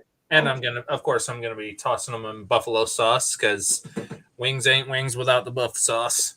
So you about to get that in, but what you go eat with the wings, man? You just can't have wings. What you go eat with the wings? Some fries, some rice, a salad. Wings. I don't know. I mean, I ate a little bit ago already, so it's basically just a little snack. I mean, I was debating whether to toss in a few fries after cooking these. We'll see. I don't know. I guarantee by the time you eat your third wing, you gonna say, man, I gotta have something else to go with these wings, and then you gonna start cooking something else. So that's why I'm asking you. Think about it now and go ahead and do your thing. I seen your last video, by the way, and it was hilarious. I thought you tagged me in it, and I thought that thing was hilarious there. Man, hey, great job on doing what you're doing. Now, I'm back. I gotta ask you this because I'm showing people on how like the new videos are going up and people are using shorts, and I've been showing people in like New York and Philly and everything on their scooters, and they're doing like a whole ride along with like 2 or 3 orders, and they're doing it in 60 seconds. Have you seen any of that? And what do you think about that? And do you think that is the way of the new way to create your content? I think it's just like with the gig apps being market dependent. I think your strategy on growing on YouTube or whatever other content platform is going to depend on who you are, what you're doing, and what your audience wants to see. Mm-hmm. So yeah, if some gig drivers, some gig tubers are focused on information, others are focused on entertainment, a little of both, you know. So and shorts, I've put some shorts up for most of them are comedy, and they can rise in they're hit or miss for me, because I've had them like rise to thousands of views in just a few hours, and some took months to get over 100 views. So yeah, but let me tell you this though. You see, all right, think about it like this. When they say in the lottery, right, the scratchers, 1 in 4 wins, 1 in 4 shorts is gonna have you do your thing. That's how I average like almost 2,800 views a day. Right. And you know what I mean? And then they're a lot easier to make. Well, it's not a whole lot easier. You have to know what you're doing and what you're trying to put out. But you also got to understand this, that like on my shorts, I cover a variety of ground, right? And I still can do my thing. So I know, like, I put up a short today that got 6 subs, and it only got 200 views, but got 6 subs. Nice. You know what I mean? I don't know if you saw my last long form video. It actually lost 6 subs. Well, that's that's the thing. You're gonna lose subs. You're gonna lose subs because of there are people that will like you, and there's gonna be people that say that, oh well, you don't like this person, so we'll unsubscribe. Well, we don't care if they unsubscribe because they're still gonna watch, right? And as long as they watch, as long as they have a feed, it's gonna show in someone else's feed if you watch it enough. So you're all the way good. Now, don't think about losing subs. You're losing fake people who are trying to be trolls on your channel. The goal is to lose all the trolls and gain all the real people. So yeah, you're draining the swamp. Yeah, go ahead. Because if you saw what the video was, it was if Donald Trump door dashed, and I actually went out. If you haven't seen it, I went out and dashed dressed like Trump for a little comedy skit. But apparently, people are just seeing that and be like, Trump, instead of actually watching it, But I hear you. I mean, as a tiny tuber, it's rough seeing the numbers just go down over something stupid. But at the same time, I hear you. I don't want toxic people in my community. I don't want them. So, but look, farewell snowflakes. No, Ben, you got to understand this. The videos that you put up that make people say no, no, no, I guarantee those are going to be the videos that blow up, that they're going to say yes, yes, yes. Because look, you could have been out there being a dashing trader, confronting people about this, right? You did something completely different. You went out there as Donald Trump. Now, here's what most people don't understand. Trump is about business and running your own thing, right? There's going to be some people that will see this and it's going to catch. Here's what I've learned from when you do short videos. Some videos you put up, they will catch like 3-4 months after because it takes that long for people to get a hold. I guarantee that if Donald Trump, when he gets in and runs again, and people say, oh, Donald Trump, he starts talking about delivery drivers and stuff like that, you got videos up. Guess who was up there dressed like Donald Trump? Guess whose video get the views? Some things you put in, put it in before time because it's gonna come in later. You gotta understand that. All your energy that you put in, it was not for nothing. Just know that. Now, bro, I see stationary. I see TFT up there. TFT up there. Ghost. Now we got into Ben. I got to get into TFT, but Ghost, you said that. I'm gonna go ahead and let me go ahead and get my thing in. Ghost, let them know the area where you work. Let them know the area where you work, the state, the region where you work, and let them know what you do out there. This is our bounty hunter, Ghost 77. Ghost, let him have it. 1 second. Well, I work the Mid-South area, Middle Tennessee. I travel different areas, different cities, different states. Give me 1 second. Thank you, Doug. Have a good night. Sorry about that. You in You're in order. But I go out here and I know my areas. I do my research. I do my markets. I look at it. I look at the per capita of income for different neighborhoods, so I know where to go. And if you don't do that, you need to, because that will help you in the long run. Now, with doing orders out here, it's hectic. It's very, very hectic. Because we got a lot of bad cherry pickers. We got a lot of bad, dirty appers. And it's hard for us to even get out here and make some money in a certain market. We can move to a different market, which I normally do. But they all team up and they just throw stuff around left and right because they're running 2, 3, 4 phones and 2, 3, 4 accounts. Right. So, but the only thing that I can say is when you're out here doing it, do it 100%. Do it as you were ordering that order.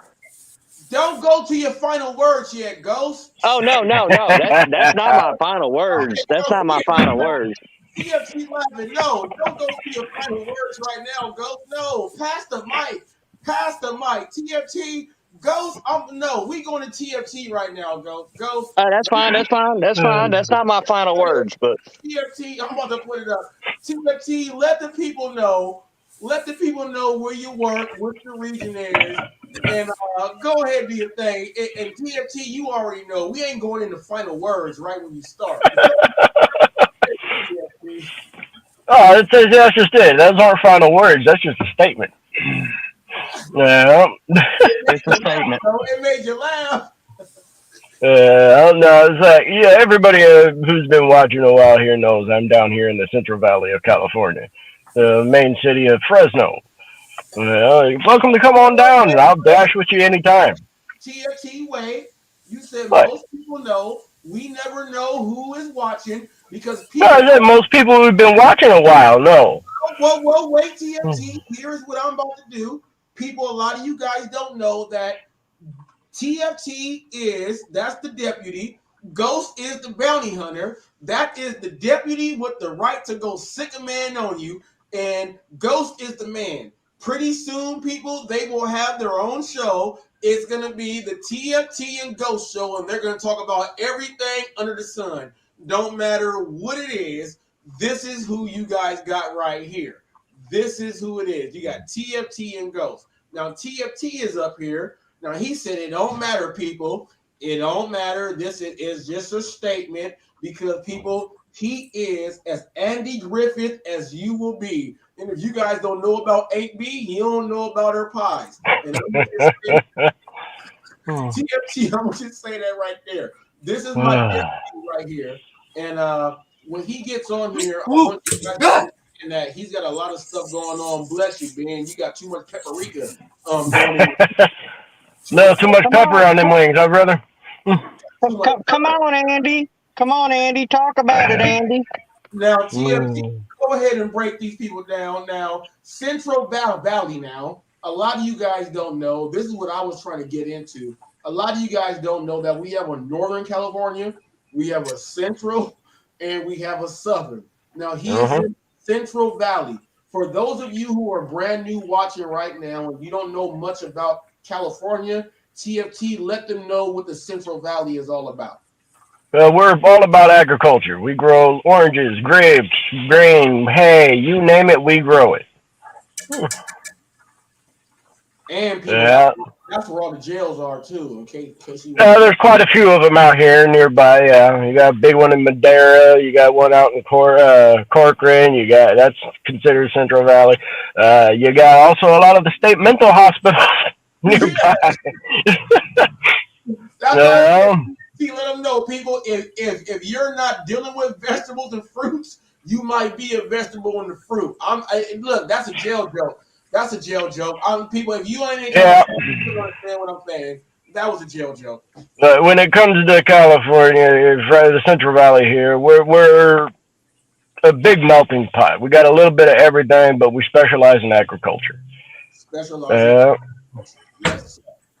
Now, we got a lot of strong IT folk here. We got a lot of everything, like I said. But again, most everywhere is agriculture. And if you don't believe me, here, I'll show you around about where I live. Because where I live is pretty much nothing but agriculture and farmland. TFT, show us some trees real quick. TFT, show us some trees. You gonna show us the olive tree? You gonna show us the olive tree? What you gonna show us? Well, right on down that way. You see that big lot of trees past that fence line? That's all almond trees over that way. Oh, okay. Almond trees. That's good wood. And of course we got my neighbor's orange tree here, a big vacant dirt field from the city. My neighbor's plot of land behind his house there. He's got a orange grove. Catty cornered off that way on the other side of the house is another orange grove.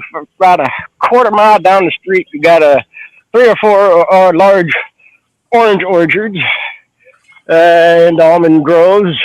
Down that way, you also have 3 dairy farms with about 300, 400 head of cattle each.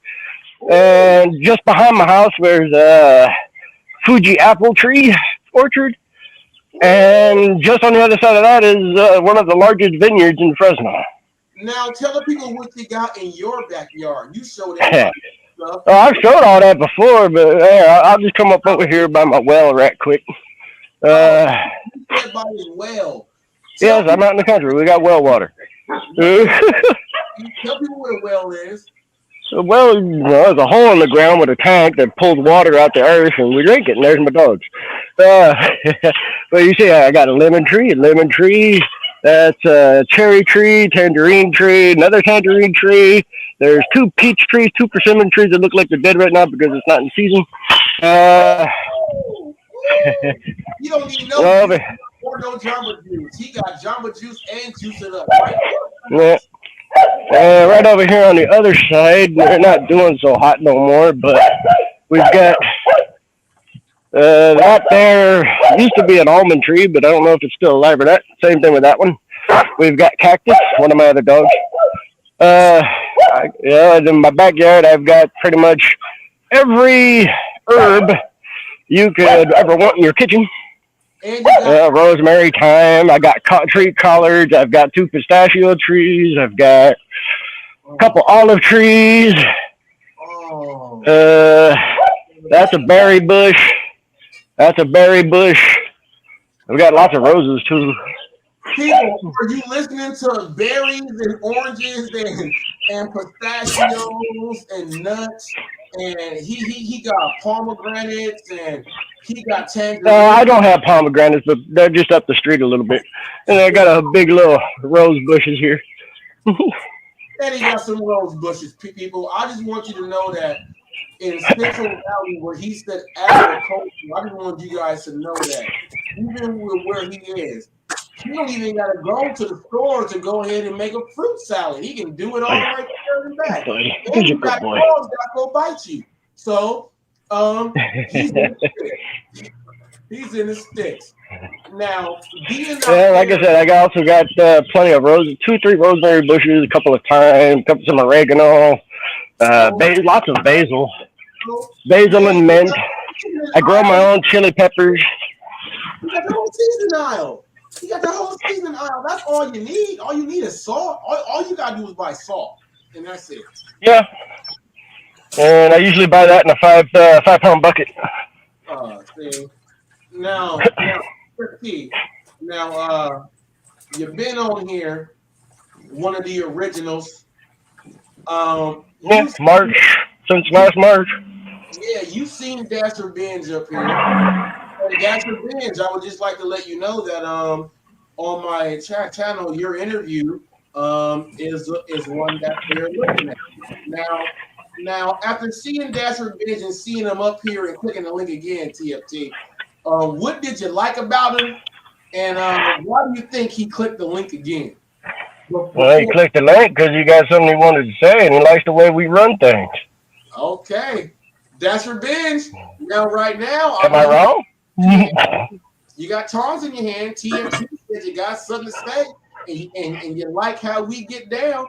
Now, I know I've seen your videos. What's on your mind, and what do you have to get off your chest to the gig world right now? Go ahead. Now, Ghost, whatever he says when he's done, you are going to react to it, Ghost. It's going to be on you. Just for you. Just for you, Reese. Oh, you got the Orlando Palmer? Oh! Hold up. Wait, people. I have to do this. I got to do an applause.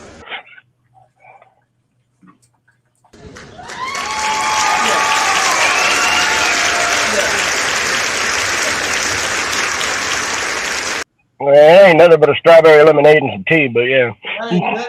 And that's all it is. But that is one of my favorites of all time. And if I ever go to Silver, I still get a strawberry. Oh, I don't care. That's still my favorite right there. That's right there, but you hooked me on up. Now, Arnold Palmer all day long. Wait, Ghost. You gotta wait, Ghost. You gotta wait because Dasher Binge in and get his rocks off, and then you go off, and his rocks getting off, Ghost. Let's go ahead and get it like this. Dasher Binge, get it off your chest. What you got to get on off? What's been on your mind since the last time you've been on here? Tell me what you don't like, what you like, what you've seen, what you want changed. You right now have the floor. Now, once you have the floor, the bounty hunter Ghost is going to let whoever else have it. Okay, what I like. I like buffalo wings. I don't like In-N-Out Burger. All right, so first of all, I got to stop. See, I didn't want to stop you right there. I I just Hey, I don't know. Okay, that's one strike against you, brother. No. all right, now, no. Hey, I haven't had the ain't talking California about ones. I burgers. don't know. Get Okay? into the stuff. No more food jokes. If you talk about In-N-Out one more time, we might jump through the screen. All right? Now, we might jump through the screen. Go ahead. Break it down. Gig world. Let us have it. What you like, what you don't like, what you want to see change, and what's been really grinding your gears. Well, yeah, I guess it is. It is really impressive that Pedro, of all people, has gone to, has opened his mind a bit to different theories and everything, especially when he's seen for himself unexpected results with his earn by time test and everything. So, whereas I think it's proving more and more that I'm trying to talk and make my wings at the same time here. But do you think multitask? For the love of God, don't burn them. Don't burn down the joint. Multitask. Just don't burn down the joint. You all good. We'll tell you if we see some smoke. We'll tell you. Oh, is that the just playing. Smoke detector about to go off. Nah. Yeah, I've turned on broil instead of bake more than one time before. But yeah. I think it's just proving more and more that the naysayers, they just got a bone to pick with the companies, all the Zach Drives Fast type gig tubers just talking trash on things that they haven't tried or haven't tried in a while or whatever, I've seen his channel, man, and I thought that he had much more of a following than he did. And I looked, I was like, man, you talking all this trash, you ain't even hit a million yet. Yeah, he's even talking trash. I mean, even Pedro a couple months ago had the decency to be like, hey, however you make your money, we're not gonna judge you. We're not gonna call you a clown for it. Zach Drives Fast.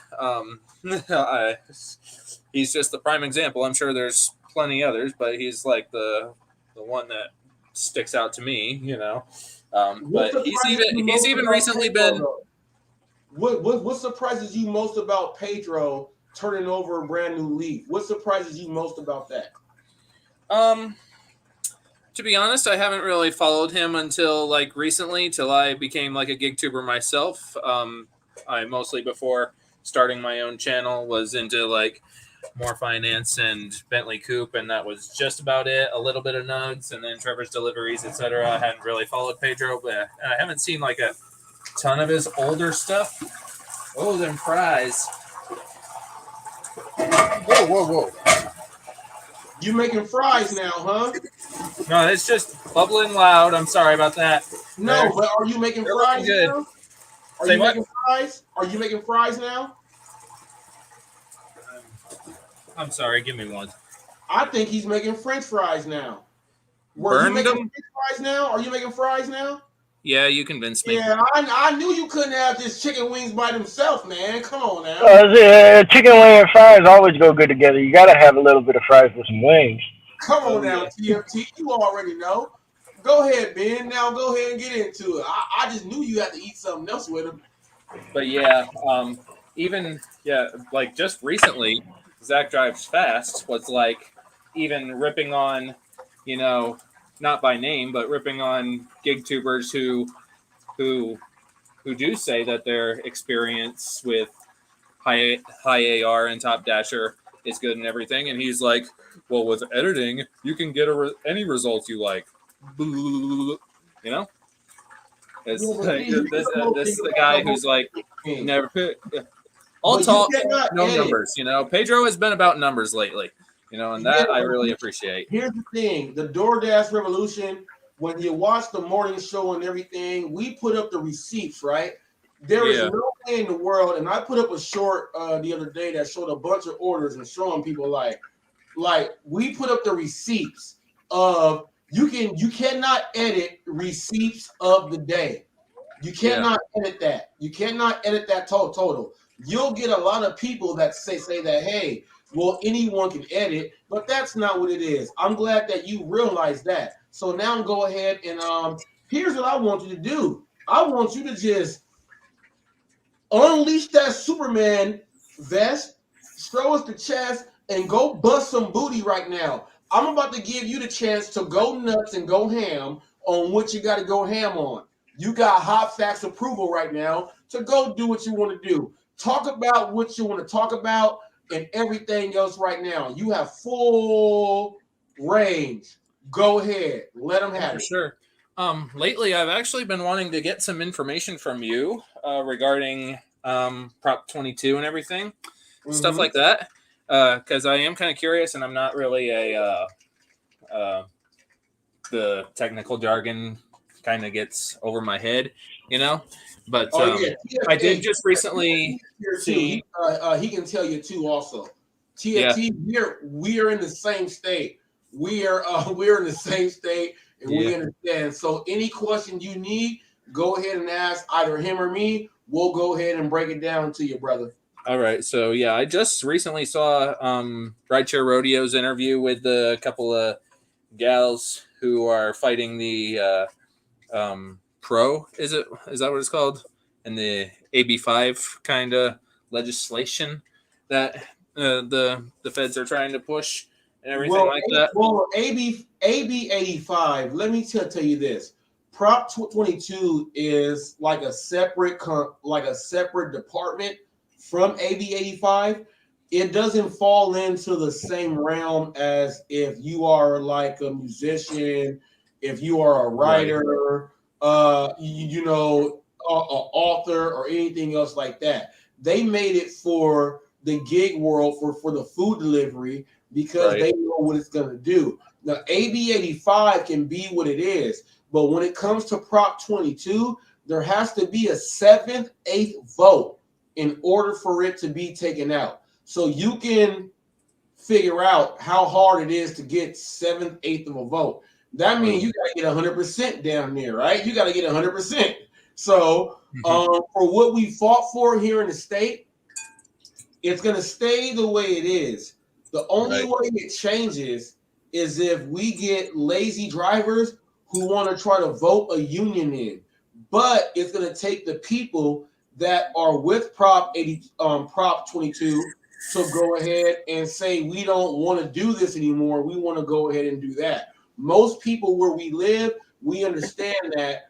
And the way it is fine. I can work these hours, make this, and I get this extra. When they put a union in, you now got to pay, even though the people are paying a service fee, we're going to have to pay a union fee. And then people are going to say, well, I don't want a union anymore. So right now it's good. As long as we got people that understand the way it works. Right. So basically my question was like, because they were saying Prop 22 was created because of AB9 or AB5, because AB5 would have otherwise included gig drivers. Is that correct? All right, say it again so TFT can hear, because TFT is going to answer this one instead of me. Go ahead. So if my understanding is correct, Prop 22 was introduced by the gig companies to exempt gig drivers from AB5. Is that correct? Prop 22 wasn't introduced by the gig company, the gig apps themselves. It was introduced by us drivers applying for it to our country, for us to benefit the driver itself. Because we fought for it. The drivers fought for it. Me personally, no, because I wasn't in the gig world back then, but the drivers have banded together to get this done. They solicited their congressmen and House of Representative members and everything to get this pushed through, because in the state of California, for instance, the cost of living here is so absurdly high that if we only had the tons of the non-tipping orders with the $2 and $3 orders, there would be nobody delivering. Wouldn't be able to afford it. Specifically, where TFT lives, he's in the Central Valley, which means everything is spread out there. He's not in Northern or Southern. Like my market, for instance, just my city. If I were to stay in the confines of my own city, it's 112 square miles. Okay. Yeah. So it was or it was not like introduced as like a reaction to AB5. No. From what I understand, no, it wasn't as a reaction of AB5. AB5 would have actually done some stuff similar, but not the same. The driver saw AB5 and took it, twisted it a bit, and turned it into Proposition 22. Yes, exactly. Proposition 22 is made for people doing the gig work and it's not all gigs out here. It's Uber Eats, it's like DoorDash, Grubhub, Walmart. Spark is different though because they count your tips as money you make. So it's different on Walmart Spark. So they that's partly because Walmart itself is the creator of that app. Now they're still following Prop 22 to an extent. They've just managed to get it twisted a little bit more in their favor. Right.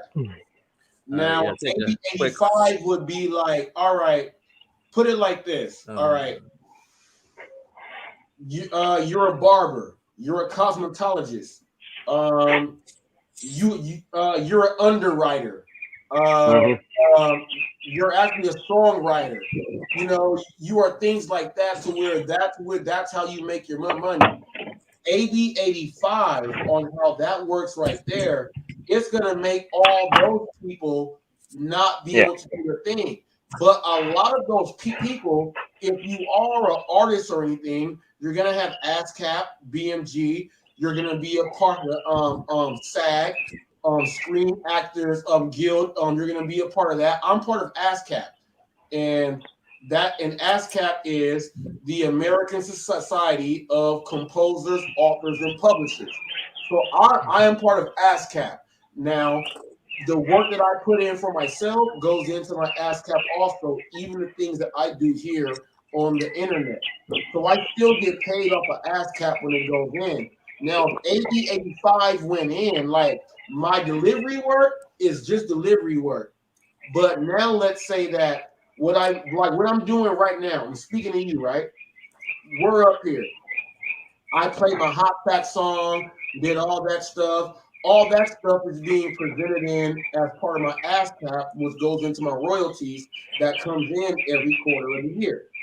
All right. Now, AB 85, if they went ahead and said that I cannot make this and this and that, like percentages off of what I make off of ASCAP, it would make me not even want to do any more work anymore.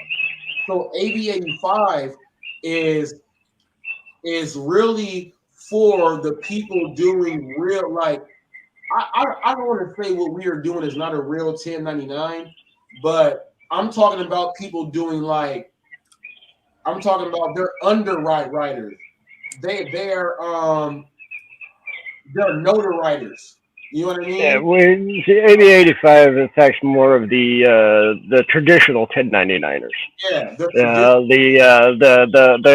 independent contractors for construction companies, musicians, artists.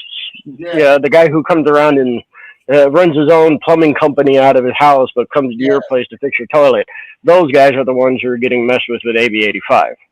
So we have to separate the AB 85 from the gig world. And the only issue I have with Rideshare Rodeo is he tries to put AB 85 and mix it in Prop 22 in the gig world when it's separated. That is the major issue that I have with him, because I have no disagreement on how he wants AB 85 to go ahead and go. But when he puts it in and tries to mix it in with the gig world, it makes everyone not know what's going on, and then that makes people not want to have hourly pay in their state and all this other stuff when it's completely separate. And that's what we are showing in California right now. And it will actually came out here, even though he came out here and did one order, he still came out here and he talked to people. Even though Hannibal, they interviewed me, but he came out here and talked to someone else. So now it's not just third person from Hannibal. He heard it from someone else here in California when he was here. You know what I mean? And It was a blessing because now he has to say something positive about it. And this is where the separation has to come from AB 85 and Prop 42. Quit putting 85 if Prop 42. I do got to say this right quick on that topic. If the gig drivers back then would not have fought to get Prop 22 initiated and established, we would be under AB 85. First off. No, right, yeah. However, it took us 3 times to get it in. It took us 3 times. However, because the gig drivers banded together here in California and fought and got Prop 22 put through, we are excluded. So that means all DoorDashers, Uber drivers, Lyft drivers, Amazon Flex, Spark, Instacart, all of that are excluded from AB 85. We're under Prop 22. Yeah, that's basically what I was asking. Okay. Yes, we're excluded. And the only way for us to be included in, it has to be a 7/8 of a vote. 100% of the people pretty much have to vote. And I will tell you right now, if they try to abolish or change Prop 22 to no longer in our drivers' favor, I guarantee you, in this state, there will no longer be DoorDash, Uber, or any of that. Thank you, TFP.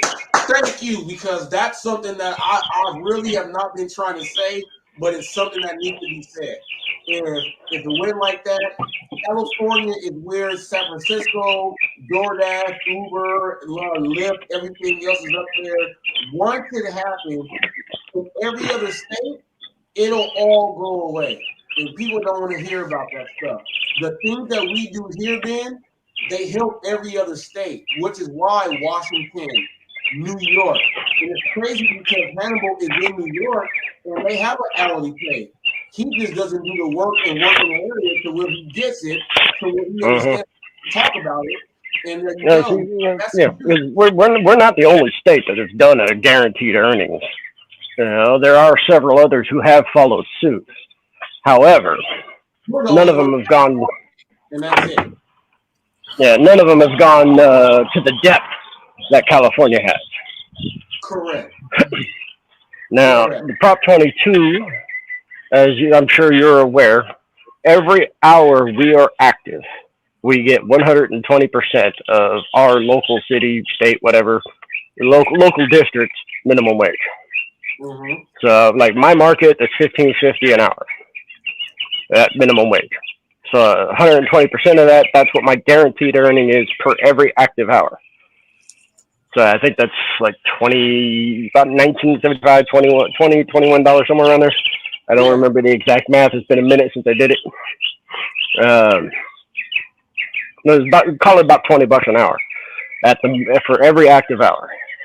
Now, if I manage to only get one order it took me exactly 1 hour to get it done. It's DoorDash base pay plus whatever peak promotional pay. That for that hour plus it gets supplemented by the Prop 22. Any tip that was on there is removed. Well, so it's like if say there was a $5 peak pay, I got a $15 order, so it was a $2 base pay, $5 peak pay. That's $7 out of 15. The rest was customer tip. That it's $7 for that hour, plus the difference being made up out of that $21 minus that $7. And there we go. Yep. That's it. So no matter what, when he went ahead and got that $5 peak pay, right, with that $2 base pay, that's $7 right there, right? So let's say the order took 45 minutes right there, not including the tip. You already know my man made another $7 right there off the top just on taking the order. And they give it because you never know what's going to happen to a restaurant. If it's going to be a long wait, something might happen, things like that. In other states, the drivers complain, man, they gave me a base pay of $250. There wasn't no peak pay. Now, people, let me tell you what peak pay is. On Uber Eats, that's just a boost. 1.2, 1.3 boost. Peak Pay, Grubhub has its own. It's just a boost. So just understand. They all got their own. Every one of these apps has got their own little peak pay or surge pay, whatever the heck you want to call it. It's just it's basically all it is there's either a extreme large amount of orders coming in that particular area at that time. So they're offering an incentive for drivers to come out and go deliver. Right. That's it. And that's it. Yeah. So for all you guys that think that, well, the peak pay says this, I know how much my tip is going to be. BS. You don't even know. You don't even know. I'll tell you this: someone that's on the Diamond program and they're personally, we go. Yeah, I gotta say I gotta say this personally though. Honestly, I hate peak pays. I hate bonus pay offers out there like that for one reason. One reason. You think it brings out all of the idiots. You think you go? It brings out all the idiots. No, I don't think I'm going to get paid better or less. No, I think it's bringing out all of the other drivers that are idiots, aren't doing the job right. It's bringing out, you got people who will come from other markets because they see a $5 peak pay or a $3 peak pay in an area that's nearby. So that means I'm going to get less orders because now there's more people in my market. Now that doesn't necessarily always mean I'm going to get less orders because I'm up there in the top tiers of the rankings, ratings. So I always will still make my money regardless. It's just that I don't really want to have to contend with a bunch of idiot drivers who have lead feet who don't know what the hell they're doing. But a lot of those drivers right there, TFT, the ones who come from now today, which is crazy. I seen three Iowa license plates at my Walmart. Three Iowas. Now, these aren't rental cars. You know how the rental car, I got out the car to walk, I'm acting like I'm walking back and forth like I'm on my phone, but I'm trying to see I'm trying to see the stickers on the front of the car so I can know these were not rental cars. These were not rental cars. I saw trust me, I see it in my market too. So the three around here are getting the money in, right? But these are people that are from out of jail. They're going to see that. In my market, for instance, I've spotted just what was it? I didn't dash yesterday, but day before, Saturday. Mm-hmm. I was out running around day and night because it's my one full day to dash as long as I want, where I have no other obligations but to go out and make as much money as I want to. Hold up, TFT. Hey, Ben, you tearing them wings up, man. Hold up, man. You tearing them wings up. I see them right there. You licked your fingers and everything. Go ahead, TFT. Yeah, and he said he wasn't all that hungry. Yeah. I saw him getting in there. I saw him getting in there. Go ahead, TFT. But on my Saturday drive, I spotted 4 Missouri plates, 6 Louisiana plates, and 2 from, I don't remember, but on the East Coast. I think it was one of the Virginias and New Jersey even.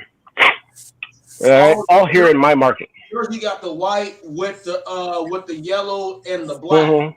I know that. They're all here. They were all here in my market, and they were all either doing DoorDash or Uber, or both. Mm-hmm. Because, like me, all of them had a sticker. Oh yeah. Yeah. So, and some of them I talked to, asking them why they was out here. Oh, we were out here on vacation. We figured we'd work our way around here and on the way home. Cool, no problem. I got no problem with that at all. But it's I don't have a problem with anybody coming to this state to try and make some money. I really don't. Just do the job right is all I ask. Because out of all of those cars, those drivers that were here that I only got to actually talk to 2 of them. Those 2 talked with me. Those 2 had all the equipment. They had everything. Like they had a couple things I wanted. So I asked them about where they got it, and I'm looking into getting it myself. One of them actually had a cigarette lighter plug-in hot box. that was riding in his passenger seat. You said a cigarette. Yeah. Hold up. Yeah, it was a cigarette adapter plugged into your cigarette lighter. It was sitting in his passenger seat, and it was a actual heated box, delivery box. Yeah, I've seen some of them before when I was looking for my catering bags and whatnot. Those things aren't cheap. I seen that on Amazon one time. Mhm. It was a little scroll thing, and I was like, I don't think it's gonna work right. But yeah, I was like, he showed it to me, and he didn't have an order in there at the time, but he had it running because he wanted to keep it hot. And I was like, hey man, how hot's that go? He's like, oh, here, take a look. I got it set at about 85, 90 degrees right now. But I was about ready to crank it up because it's getting kind of cold out here. And it was like, he showed me the dial. That thing goes up to 180 degrees. Ooh, wee. And it just ran off your cigarette lighter. 12-volt car adapter. Down. Oh yeah, because we all know that like 130 degrees right there can keep everything right the way it's supposed to be. That's It was like he even had he had something he just bought. It was just a regular cold sandwich from Portis, I think it was. He stuck it in the box up towards near the heating elements. Mm-hmm. Cranked the temperature up to 120, and toasted his own damn sandwich. Oh man, he's cheating. You know what? I'm jealous. You know what? I'm jealous. You know what? I will just go buy a loaf of bread. I'll go buy a loaf of bread and some cheese, TFT, and he making me sandwiches all day in there. Yeah, but the other guys, I didn't get the chance to talk to none of them, and a few of them didn't even look like they'd want to speak to anybody. So they just, but I happened to manage to get a peek at a couple of their cars. None of them had equipment. None of them, other than those two. But this dude had the whole, you know what? Yeah, that guy actually, he basically turned his little SUV into an actual catering vehicle. You know what? I'm mad because I don't have that. And I gotta get it. You can't tell me that, TFT, and somebody got it just like the little roller thing. Mm-hmm. You got the little roller cart. Dude got a plug-in lighter heating thing.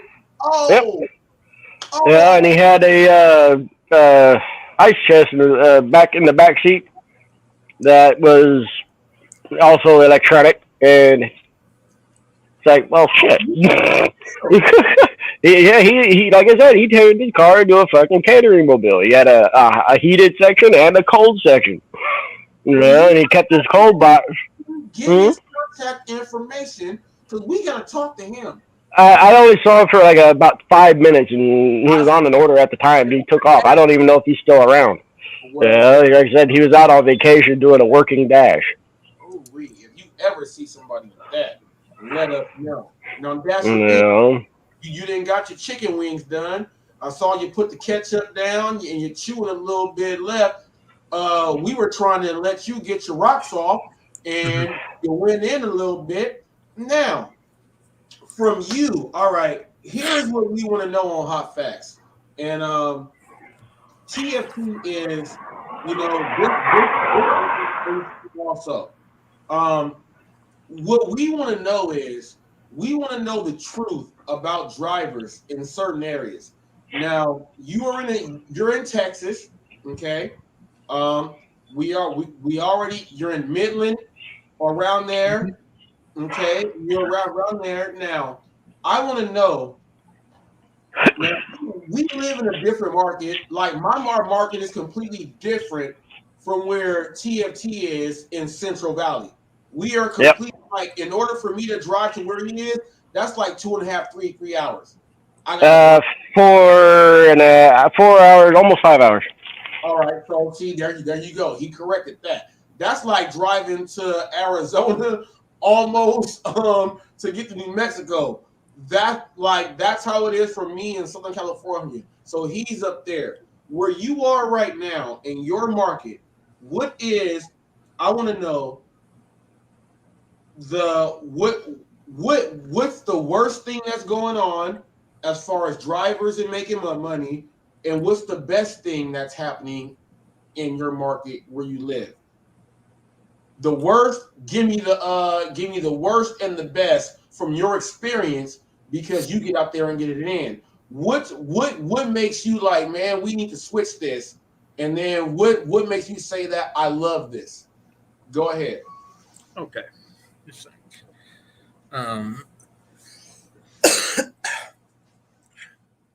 Yeah, I really should be talking with more dashers in my area more often. I'm kind of introverted, but like, well, no, your own experience from what you see when you're out there, because we can only go off of what any individual does. You know what I mean? Yeah.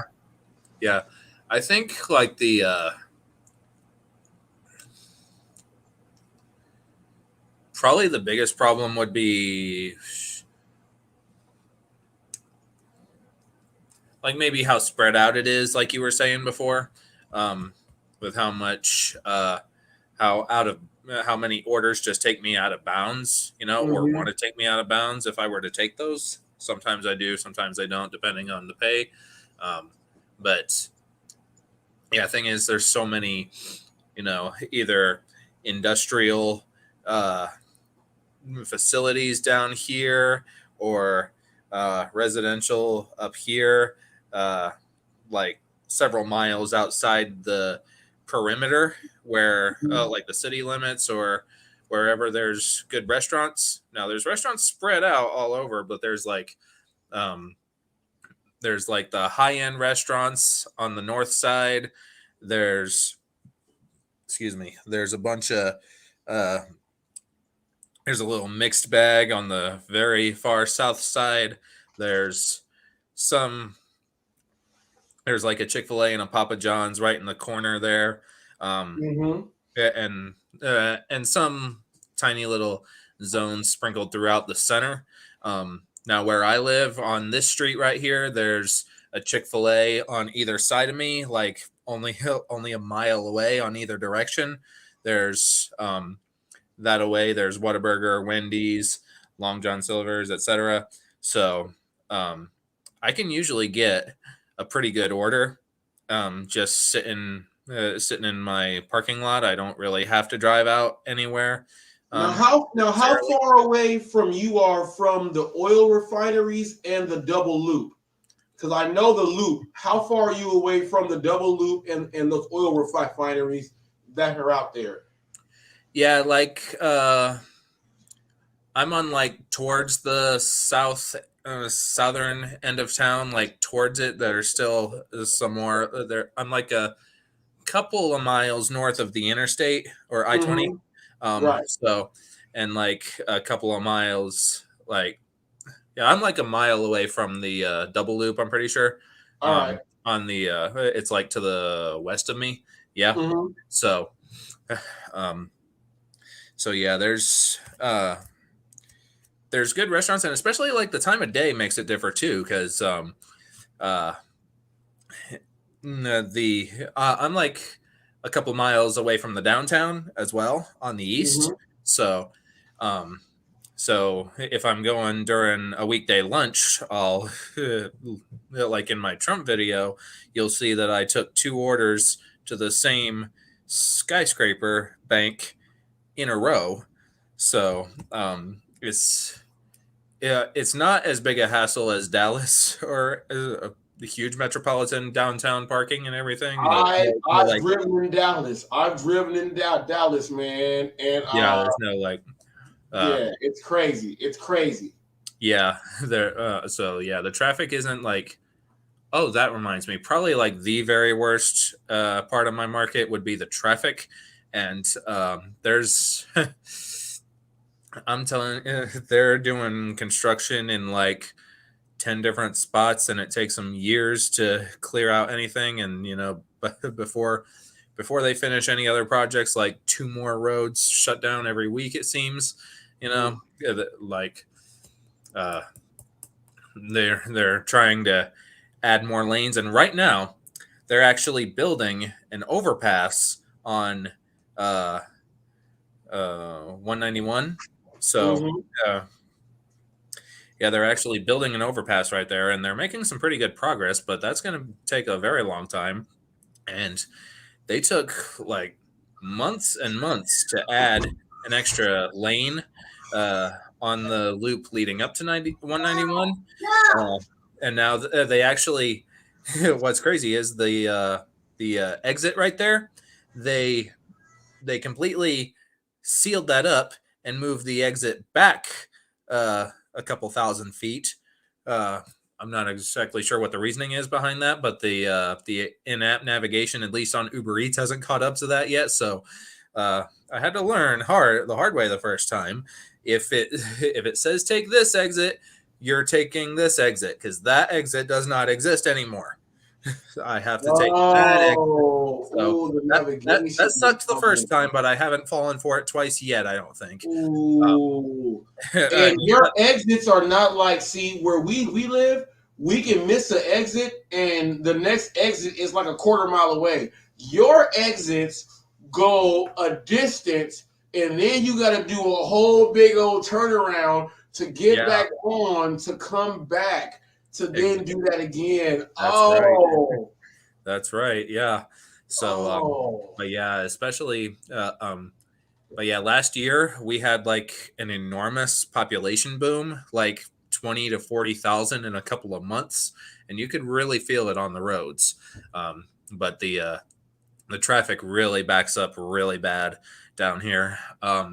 So is it better to really work in downtown areas then? If you can head to a downtown area, even though the parking and stuff is crazy, is it better for you downtown?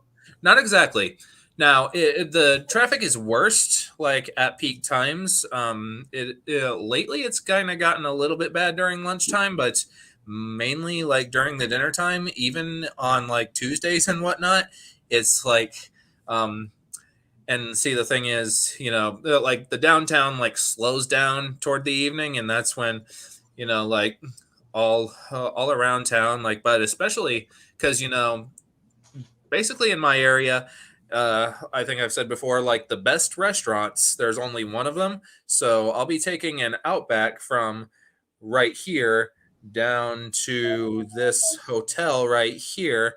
And on the way over, I'm on the highway and there's like, I'm having to wait at the same stoplight a few times right there. Now, of course, there's plenty of ways to be strategic still with it. If you go and check one of my very first videos, Don't Trust the Navigation, the navigation, and you'll see it in my next video too.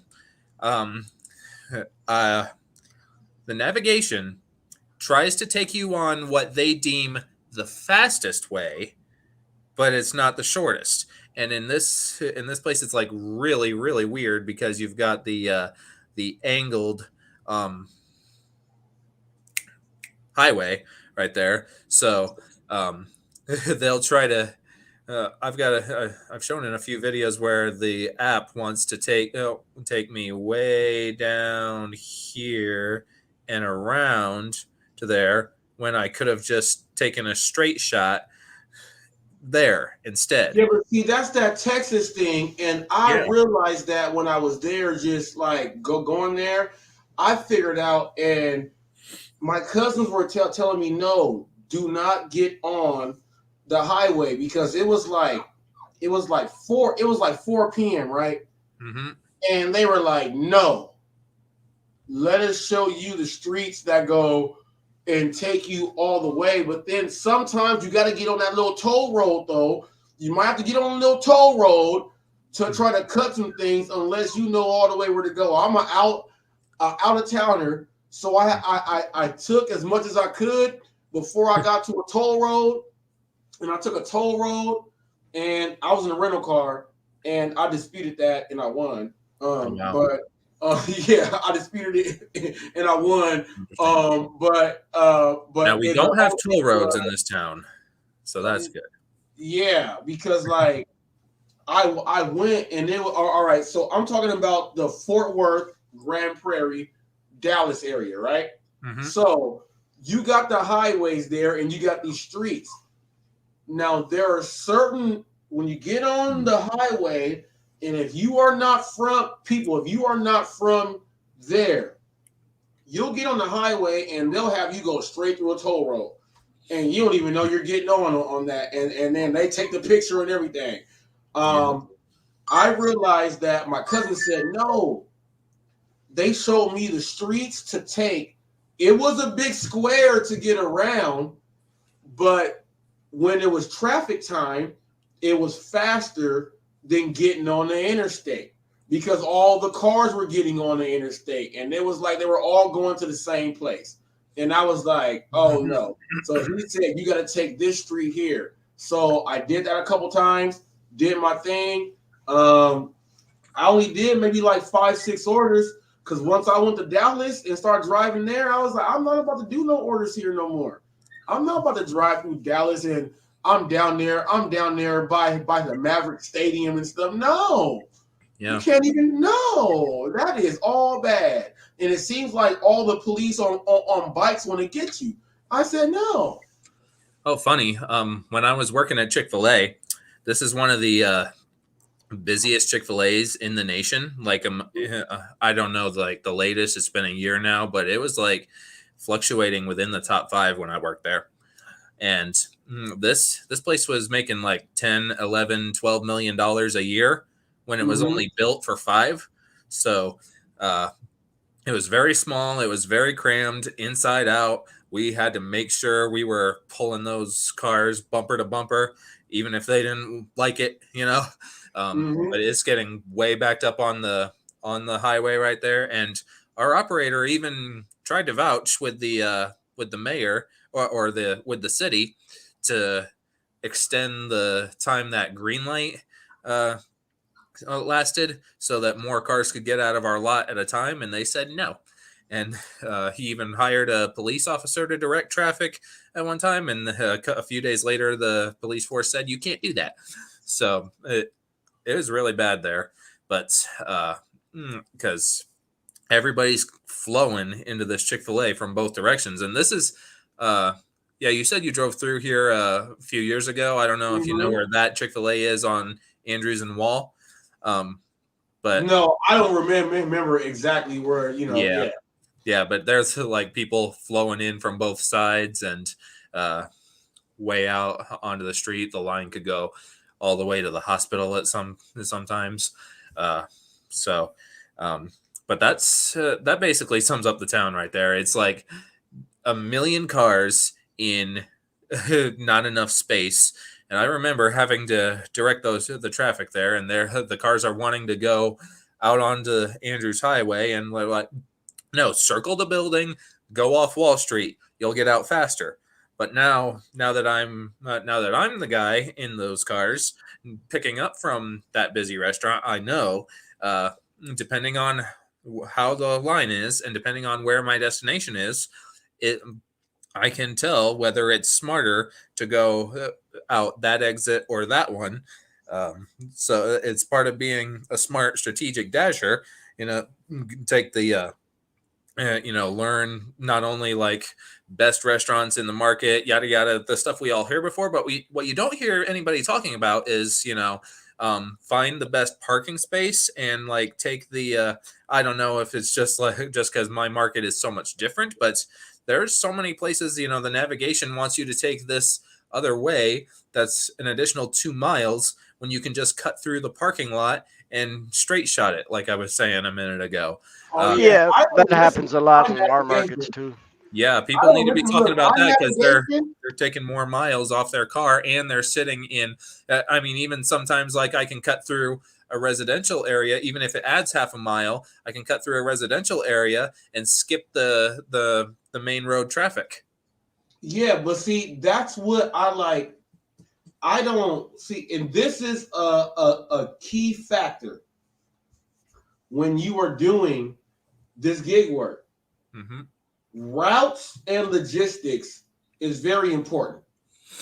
Once you figure out, I tell people, if you try to say, I want to go work in this area because the money is good, I suggest you spend at least a half a day and just drive through the neighborhoods so you can figure out which streets go all like this so you can know. The routes that they give you on the app are not necessarily the best ones. And even on certain apps, it'll have fuel efficient routes and things like that. No, I know if I go up, make a left on this street, I can take this street up, make a right, and then go. And I'm not hitting those. I'm not hitting any lights. I don't got to get on the freeway when there's traffic, and I'm moving the whole time going to the direction. Logistics and routes is one of the main things that most of these drivers have to understand. Whatever market you are in, you better understand the area you are in. That means that if you get most of your orders in one area, when you're dropping them off, don't just be on your phone and looking at TV on your phone while you're driving and listening to things. Pay attention to the streets. Pay attention to the ones that have double solid lines. Those are the ones that get you through the neighborhood all the way to the next main road. Right. Pay Or even attention when to all of those things. Yeah, even when you're dropping off, if you've got like another order to take in your car, I mean, normally they're pretty good about like having you face the direction you need to be going for the second order. But sometimes, if you actually zoom out, you can see that, like depending on where you happen to be facing when you drop off the first order, they think you're, because they don't take into account, none of these navigations want you to make a U-turn in a residential, but you can, you don't have to. If you can zoom out and see that the restaurant is here and you're here, you don't have to go this way. You can just turn your car around and go that way. And I'm trying to experiment more. But you can see that street. You can see that, hey, this street here, I'm looking on the map. This street sends me to where I can get out over there. So why do I gotta go over here? But see, exactly. That's the thing. I make mine say reroute. It says reroute. It continuously says reroute. Yeah. I never do the route that they give me because I know, like in my area. Well, I will say this. The only time I do what the navigation actually tells me to do is on my night shift because I'm pretty much just milking the clock. So, yeah. During the daytime... during the daytime... during my day shift, the JPS navigation, I don't give a crap what the hell it says. I just look at the general area it is, and I'm gone. TFT, rewind. What? You say it all the time yourself. Yeah, no. Because of our Prop 22, I milk my active hours. Because of Prop 22, I milk my hours on my night road. Yeah, you gotta milk them hours. Look, if I know that there ain't no one on the road when I'm driving, guess what? I'm taking the route they tell me. I'm cruising. I'm just cruising nice and slow. I'll drive a couple miles under the speed limit. I don't care. Yeah. Oh, TFT. Yeah. Earned by time in my area is 1375, so it's not too bad when I choose to do that. So, See, no, Texas needs. I try not to milk, but look, man, this is what Texas needs to do. If California can, Texas can. But Texas is so hard because, like, man. But if Texas actually had it voted in, I guarantee people in Louisiana and all around there will be taking that 2.5-hour drive to Texas nonstop to work. You can be by Corpus Christi, you can be in San Antonio, you can be in Dallas, you can be in Austin, you can go ahead and get it in. You can be in Galveston, you can go ahead and get it in. You can go ahead and get it in but see, Texas is so huge. There's so much land out there that to where you got prime hunting and all this other stuff to where there's some things that just spread out. You know what I mean? It's just spread out. I'm just going to say, don't California my Texas. No, here is what you don't understand. let's say one of the orders that you would normally take, right? Let's say you hit accept. Let's say it's telling you got to go 14 miles, right? You got to go 14. Let's say you got to go 3 miles to get to the place, but then you got to go the rest to go drop it off, right? All that time from driving to the place, waiting for the order, and drop it off, you would make another like $12 every hour in Texas. I'll tell you, of course, who doesn't want to make more money? Who doesn't want to make more money? And this is where the disconnect between you and me would probably be, and that's fine. I respect disagreements on this. Yeah. Honestly, I don't need, nor do I want the government's help making more money when I'm doing just fine. It's not the government's help. That's what people don't understand. It's not the government's help. I know it's not their money. Well, but they're forcing DoorDash and they're forcing these apps to now. If something like AB5, no, let's stop it there. No, that's not what it is. Do you know that in California, each person every time they order from one of the delivery apps, there's a $2 fee that goes into paying for the Prop 22. Every single person that orders is paying an additional $2 of a service fee on top of everything else that goes. So everything else that they are paying, let's say one house orders 4 times in one day. That's an extra $8 coming in from that house that they're paying in to give to the drivers for doing it. There's nothing coming in from the government. It's all coming in from our people that are ordering themselves. They pay an extra $2 service fee for the Prop 22 that goes in. That's what they're paying for. I'm sure you've ordered from DoorDash, have you not? Mm-hmm. Yeah, you know, and their taxes and fees.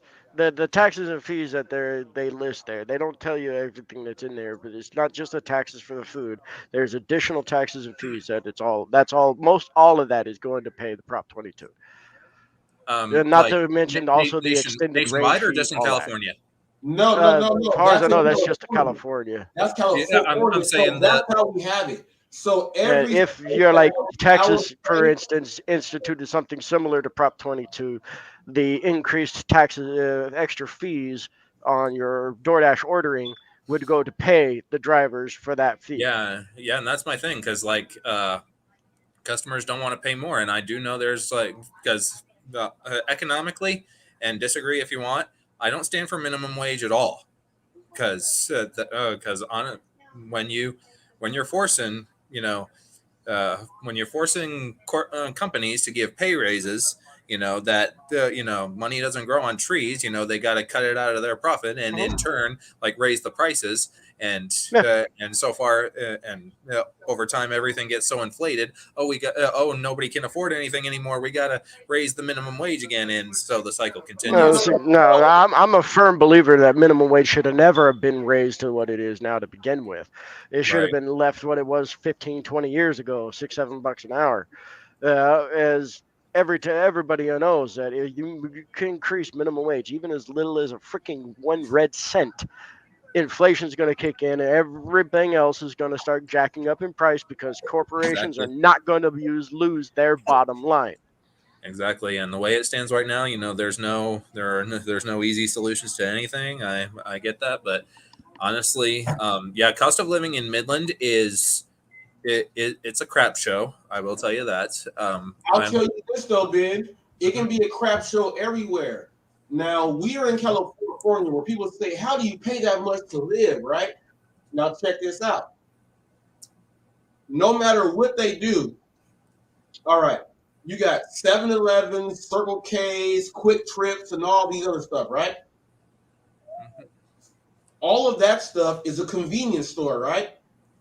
People will drive there over going to the grocery store to go get cereal and milk and eggs, right? Now just imagine this. Someone says, I don't even want to drive. It don't matter. People will pay $2 extra instead of moving their car. And that's what California is proving right here. It don't Yeah, I matter. wouldn't consider it not moving cars. Just some people are either too tired or too lazy to go out and get it themselves, so they pay us.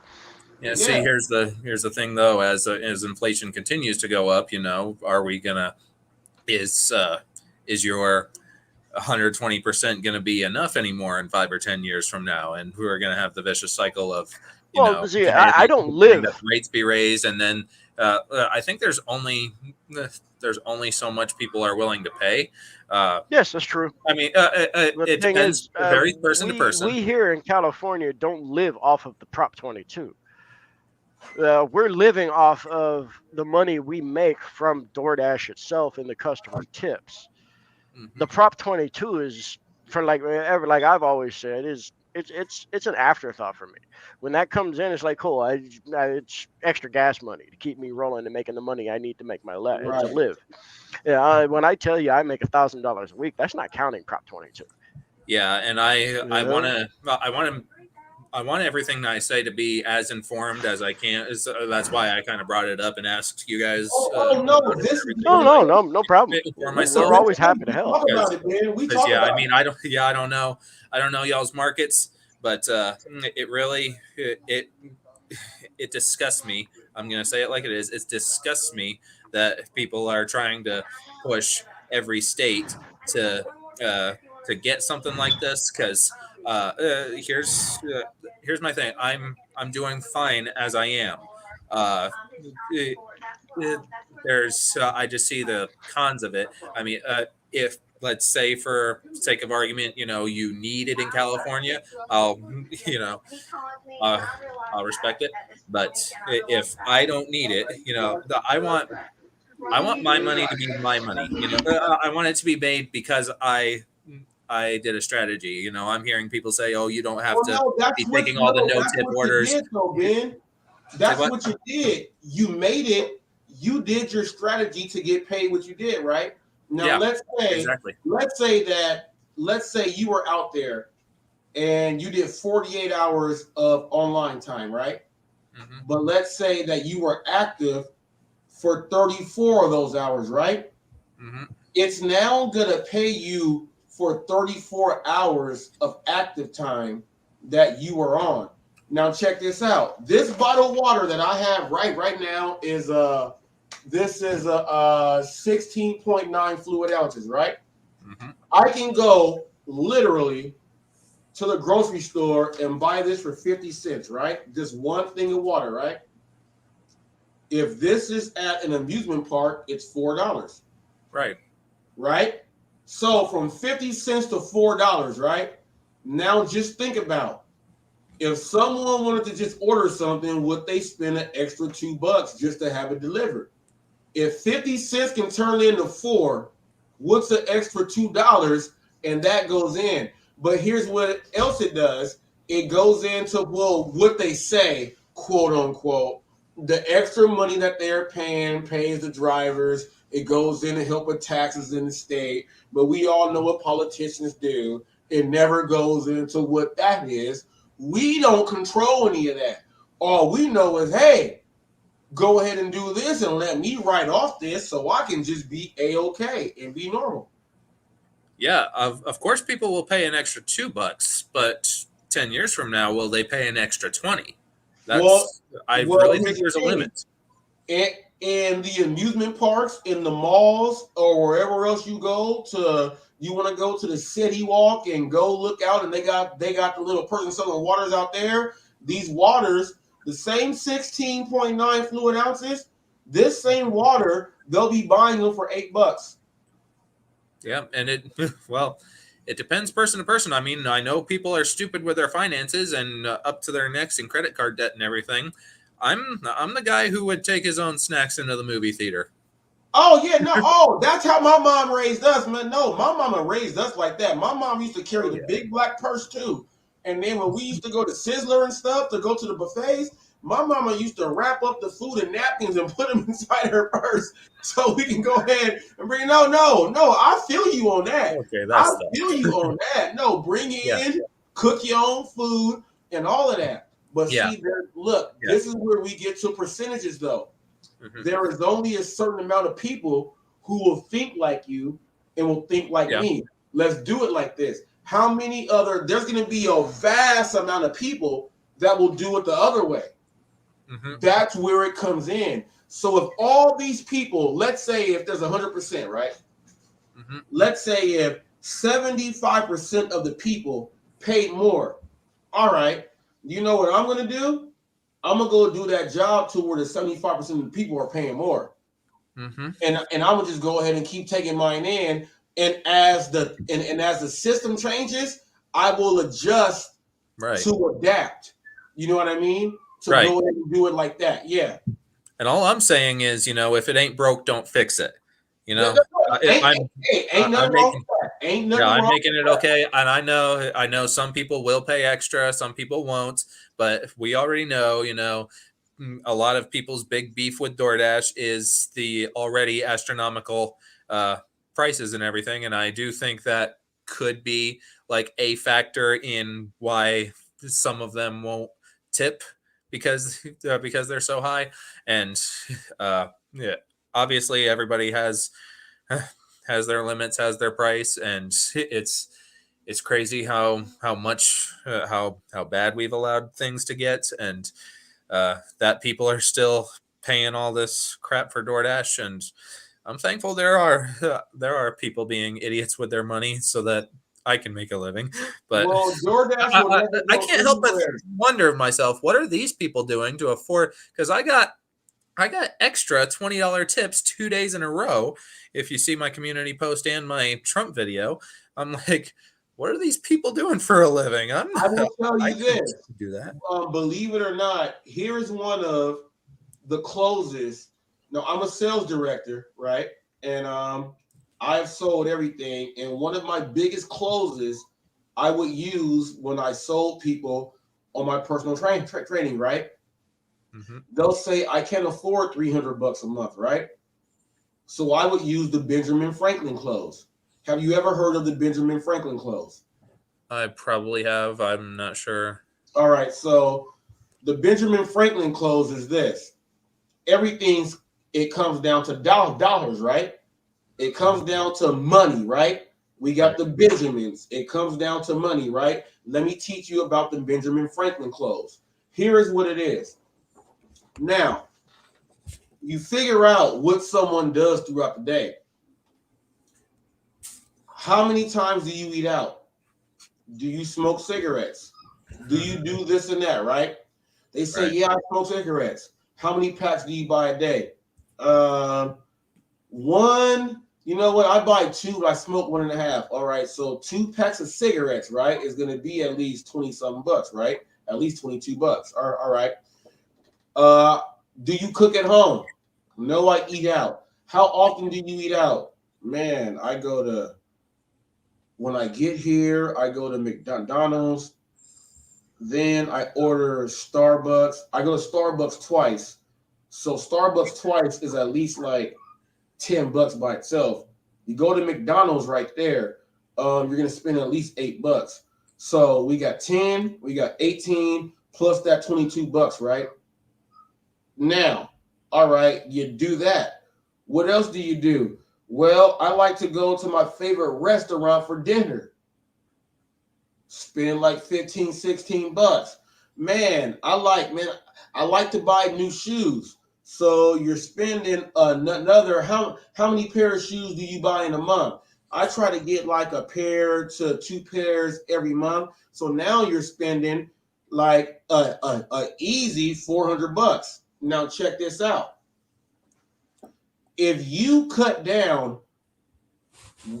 let's just say you cut down one of the Starbucks drinks, right? 5 times 30 is $150, right? From just eliminating one drink, right? That's $150. Let's say I don't got to buy 2 pairs of shoes a month. I'll buy 1. You have now saved enough money to pay for your training. Now just think, we're talking about all of this money. We're not talking about $2. We're not talking about $2. The Benjamin Franklin shows you what you were spending to how much you have, what the cost is of this. to how much you spend. The Benjamin Franklin clause will show you what you're spending, which you can alleviate at least one time, and you can make this happen. The Benjamin Franklin clause is how you make that happen. It's a real closing technique that if you are a salesperson and you are watching this, go ahead and type up the Benjamin Franklin clause and you will see what I'm talking about. I made a living off of this because if you got people that say, hey, I go to Starbucks 3 times a day. As a delivery driver, you might go to the same house 3-4 times a day. Now think of all the delivery fees and all that other stuff. They just spent like $80 in one day on delivery. Mm-hmm. Separate times, depending on what they ordered. Now, if they didn't order one time and they normally order, let's say 1 or 2 times a week, how much money could they be saving to go ahead and pay? But all we're talking about is $2. All we're talking about is $1.99. Mm-hmm. So now people say, I'll go on my cell phone and I'll go ahead and buy more Candy Crush coins. I'll go buy more of this coin for this game. There's certain people that spend like $20 a day on their phone app for games. Now, if they didn't do it one time and they save $2, that helps every other driver out. So that's how you know that it doesn't matter how much inflation goes, people will still spend. That's why that Benjamin Franklin clause is so important. A lot of you guys don't understand what I'm talking about. You guys are watching right now. You'll be watching this. I'm giving you guys some jewels. You have to know about this stuff. And that's how crazy it is. A lot of states say that it can't happen here. No one else has the money here. This and that. But you got to think, how much money do people have to go buy stupid stuff? I mean, like, hey, I want to buy crack. I want to go buy whatever drug it is. Someone got Molly. Someone got Oxycontin. Someone got Xanax bars. Someone has all this other stuff, right? They'll go spend that. Someone said, hey, I got this jersey right here. It's all the way authentic. He stole the jersey.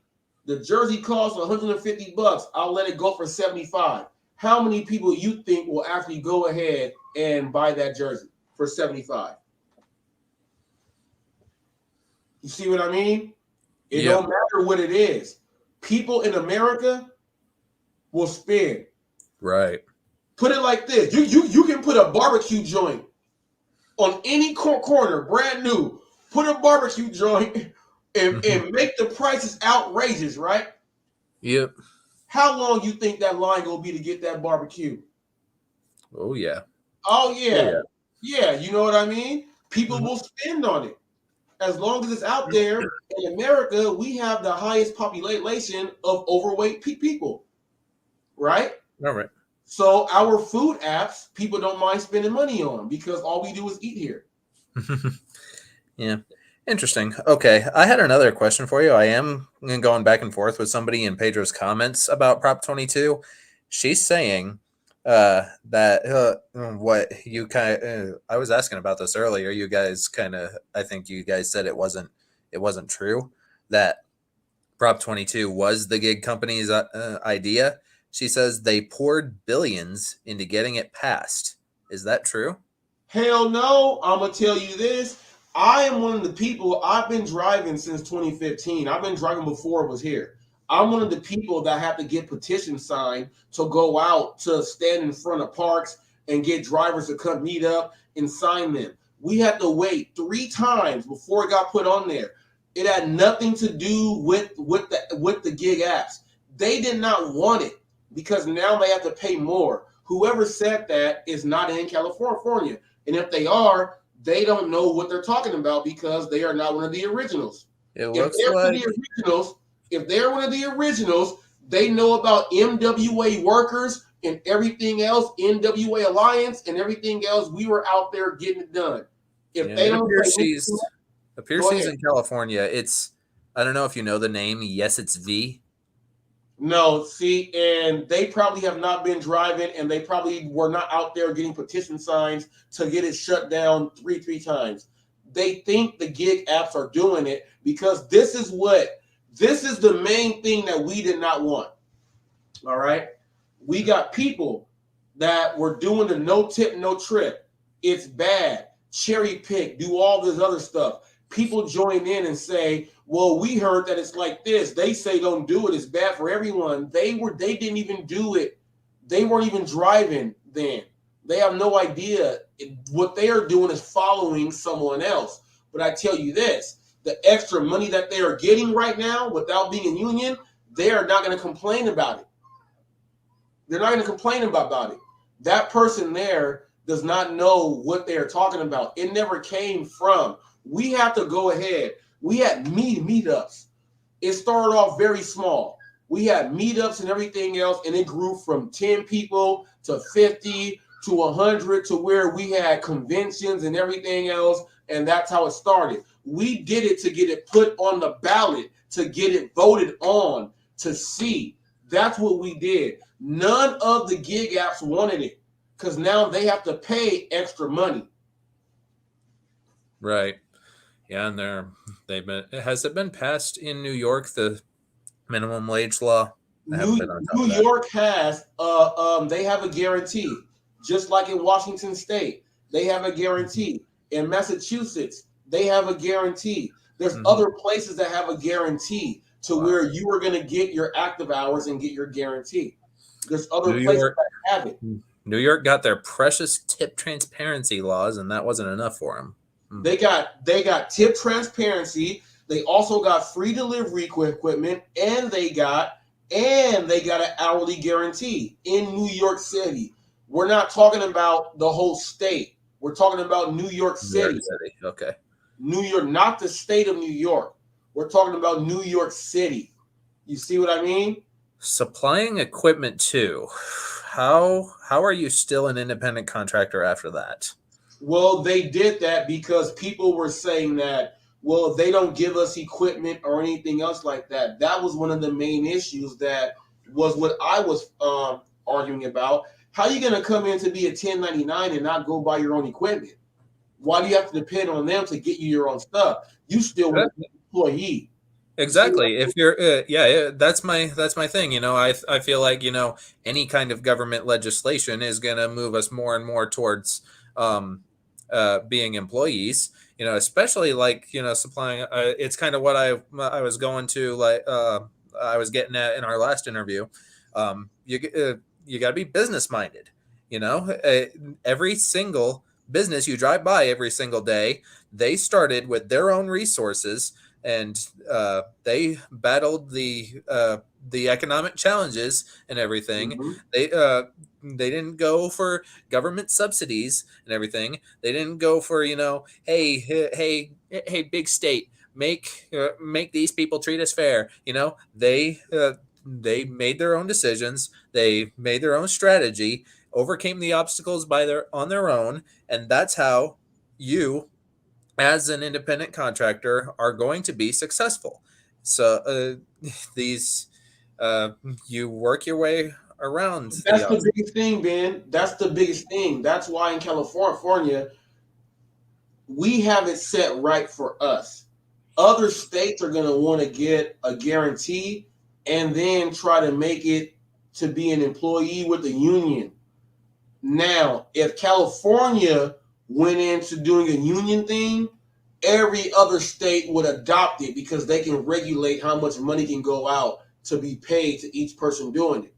Yeah. Now, in California, we know that we don't want that. We got to fight. We have a fight going on with people that want that here.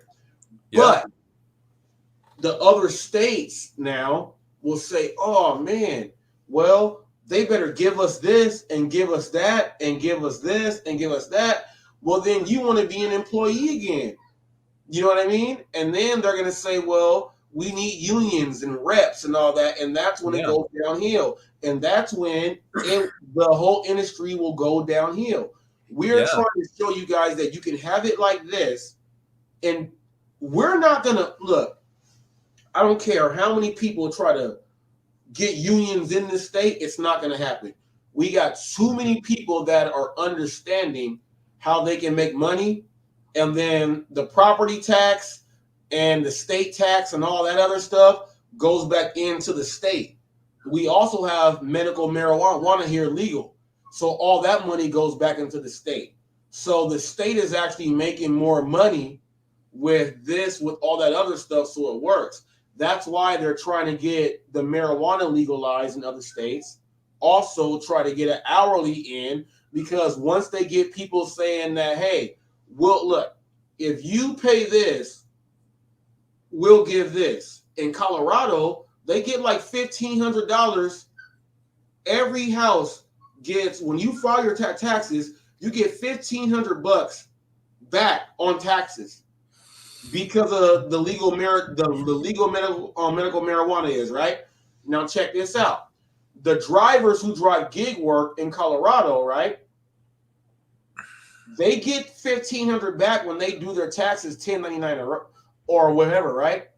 Mm-hmm. Do they talk about that on how much money they're making on their miles, that they're dollar per mile or any of that? They're not talking about that stuff. They're gonna get $1,500 back no matter what. If you write off all your stuff right, you're gonna make a ton of money at the end of the year. They don't even talk about that. The drivers in Colorado don't even talk about that. But we know what they're getting.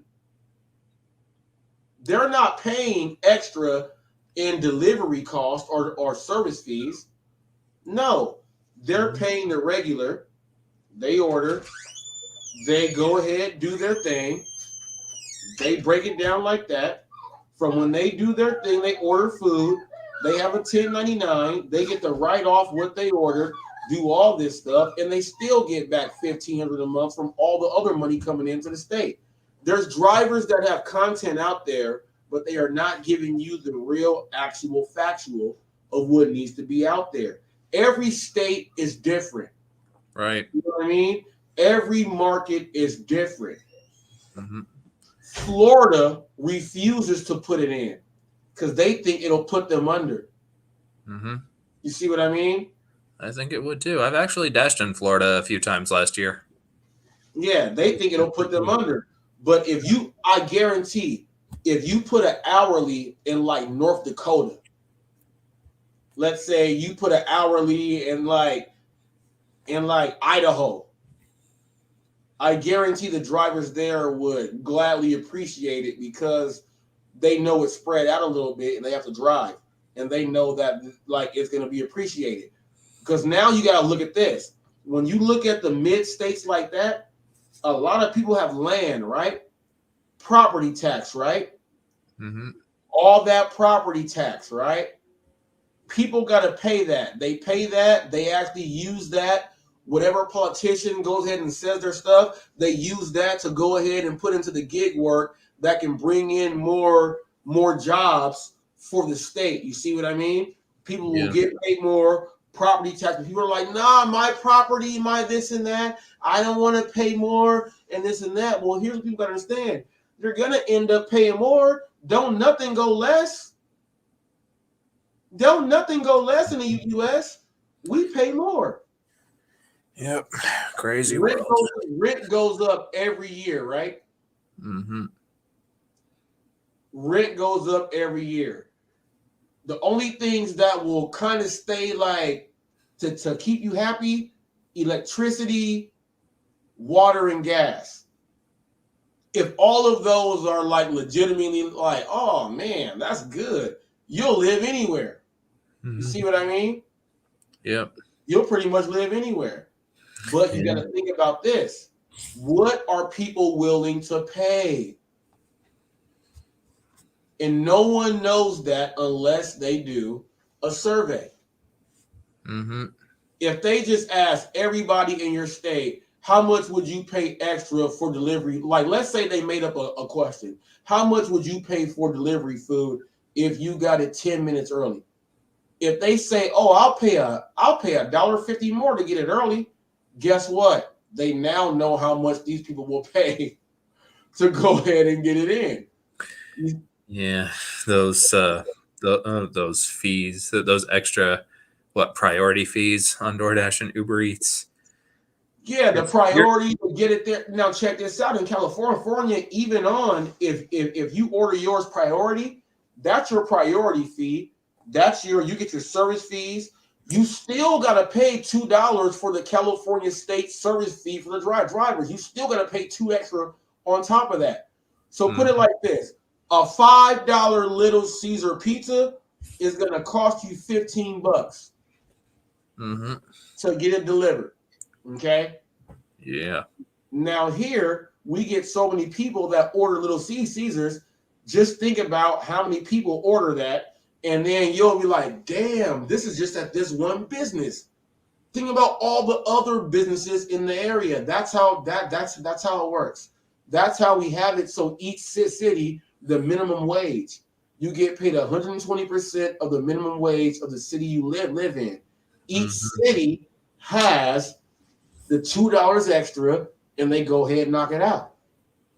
Now, some people say that California is going to be put under, and this is what Rideshare Rodeo says for AB 85. No, Prop 22 don't have nothing to do with AB 85. It's separated. It's separated. So therefore, in California, until they vote it out, the drivers are going to benefit. Our issue is we got people that quit their fast food jobs to go drive, and now we have a shortage of people in the actual workplaces. That's the downfall. That's the downfall. But that makes the orders last longer, right? But you get paid for the time on the order. You see, it cancels it out. But we have businesses that close down because a lot of people are like, it takes too long and no one goes. So there's some mom and pop that shut down. The franchises stay open unless you are a really good like place where like the neighborhood knows like this is the spot. They stay open. The other ones close down and they'll open it up as like a brand new name, or we'll have ghost kitchens and things like that. You'll go to a place here and you can't even go pick up food. Yeah. All right. Well, getting kind of late. I think I'm head out of here now, but lovely talking with you again. Well, hey, Ben, we had to let you know about that Prop 22 thing because as of right now, because Pedro went out there, he came out here, there's a lot of questions in the air with people now because Pedro came out here and he said Prop 22. There's a lot of questions in the air on if it could work anywhere else. It's only in like 5 places nationwide. Yeah. And we are the mainstay. So I don't, where you live, like you said, I don't want it here. I know why you don't want it there. You're making more money with the boom, boom, boom, and you don't want them to cut in to chop it down. You don't want to chop that down. Yeah, I mean, even if even if it gives me more money in the long run, I feel better about that I caused my own success. You know what I mean? It's just how even like I don't want the government's help, even if it's not directly their money.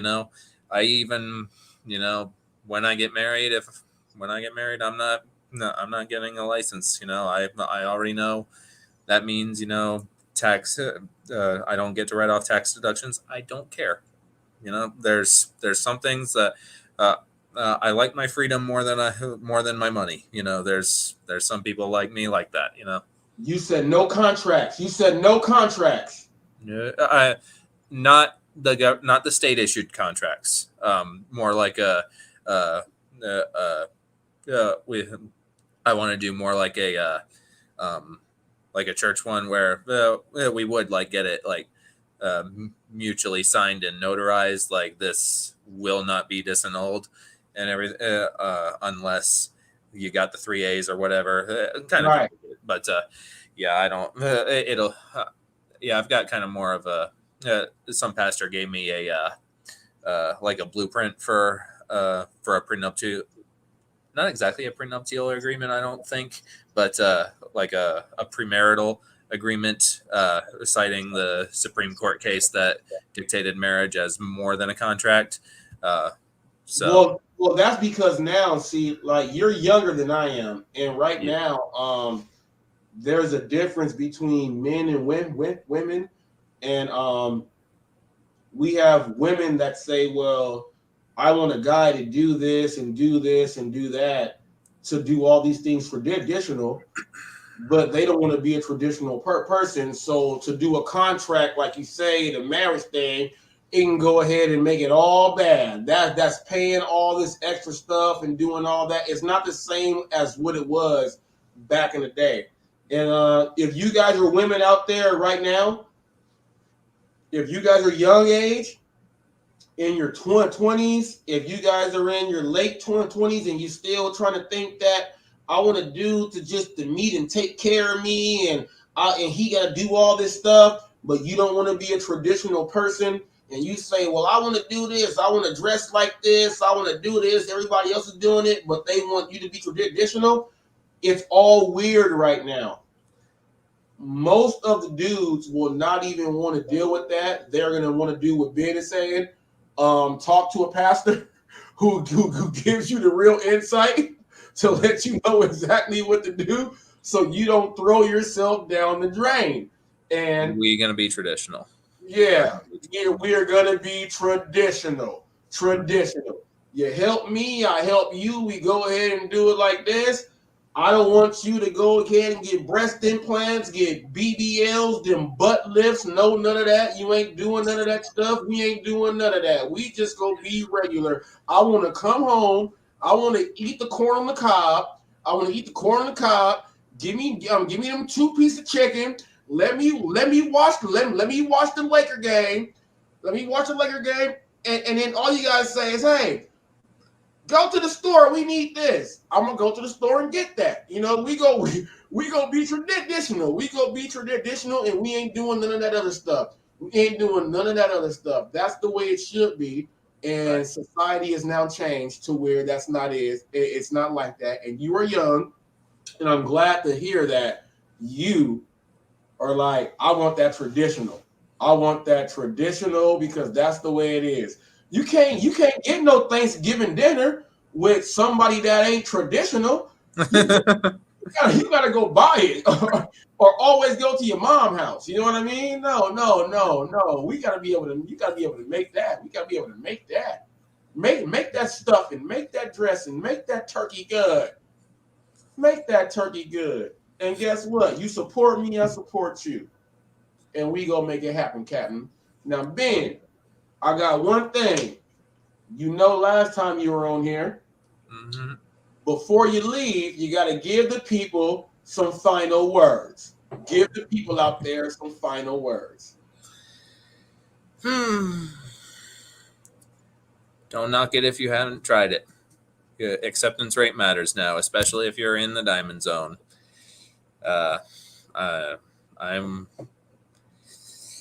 Do what works for you. Find your own strategy. If you need the government's help to make more money, you are not cut out for 1099 work. Get your butt back in the W-2 where it belongs, and don't California my Texas. I'm out. Ooh-wee, that was nice right there. And I'm gonna just leave it like this, people. ABC, always be closing. When you know you doing your own thing, you gotta go out there and get it in. We gotta hit home runs like Ken Griffey at the plate. Sweet swing. We gonna knock them over the fence. And people, with that being said and done, you guys already know what time it is. Until the next caper.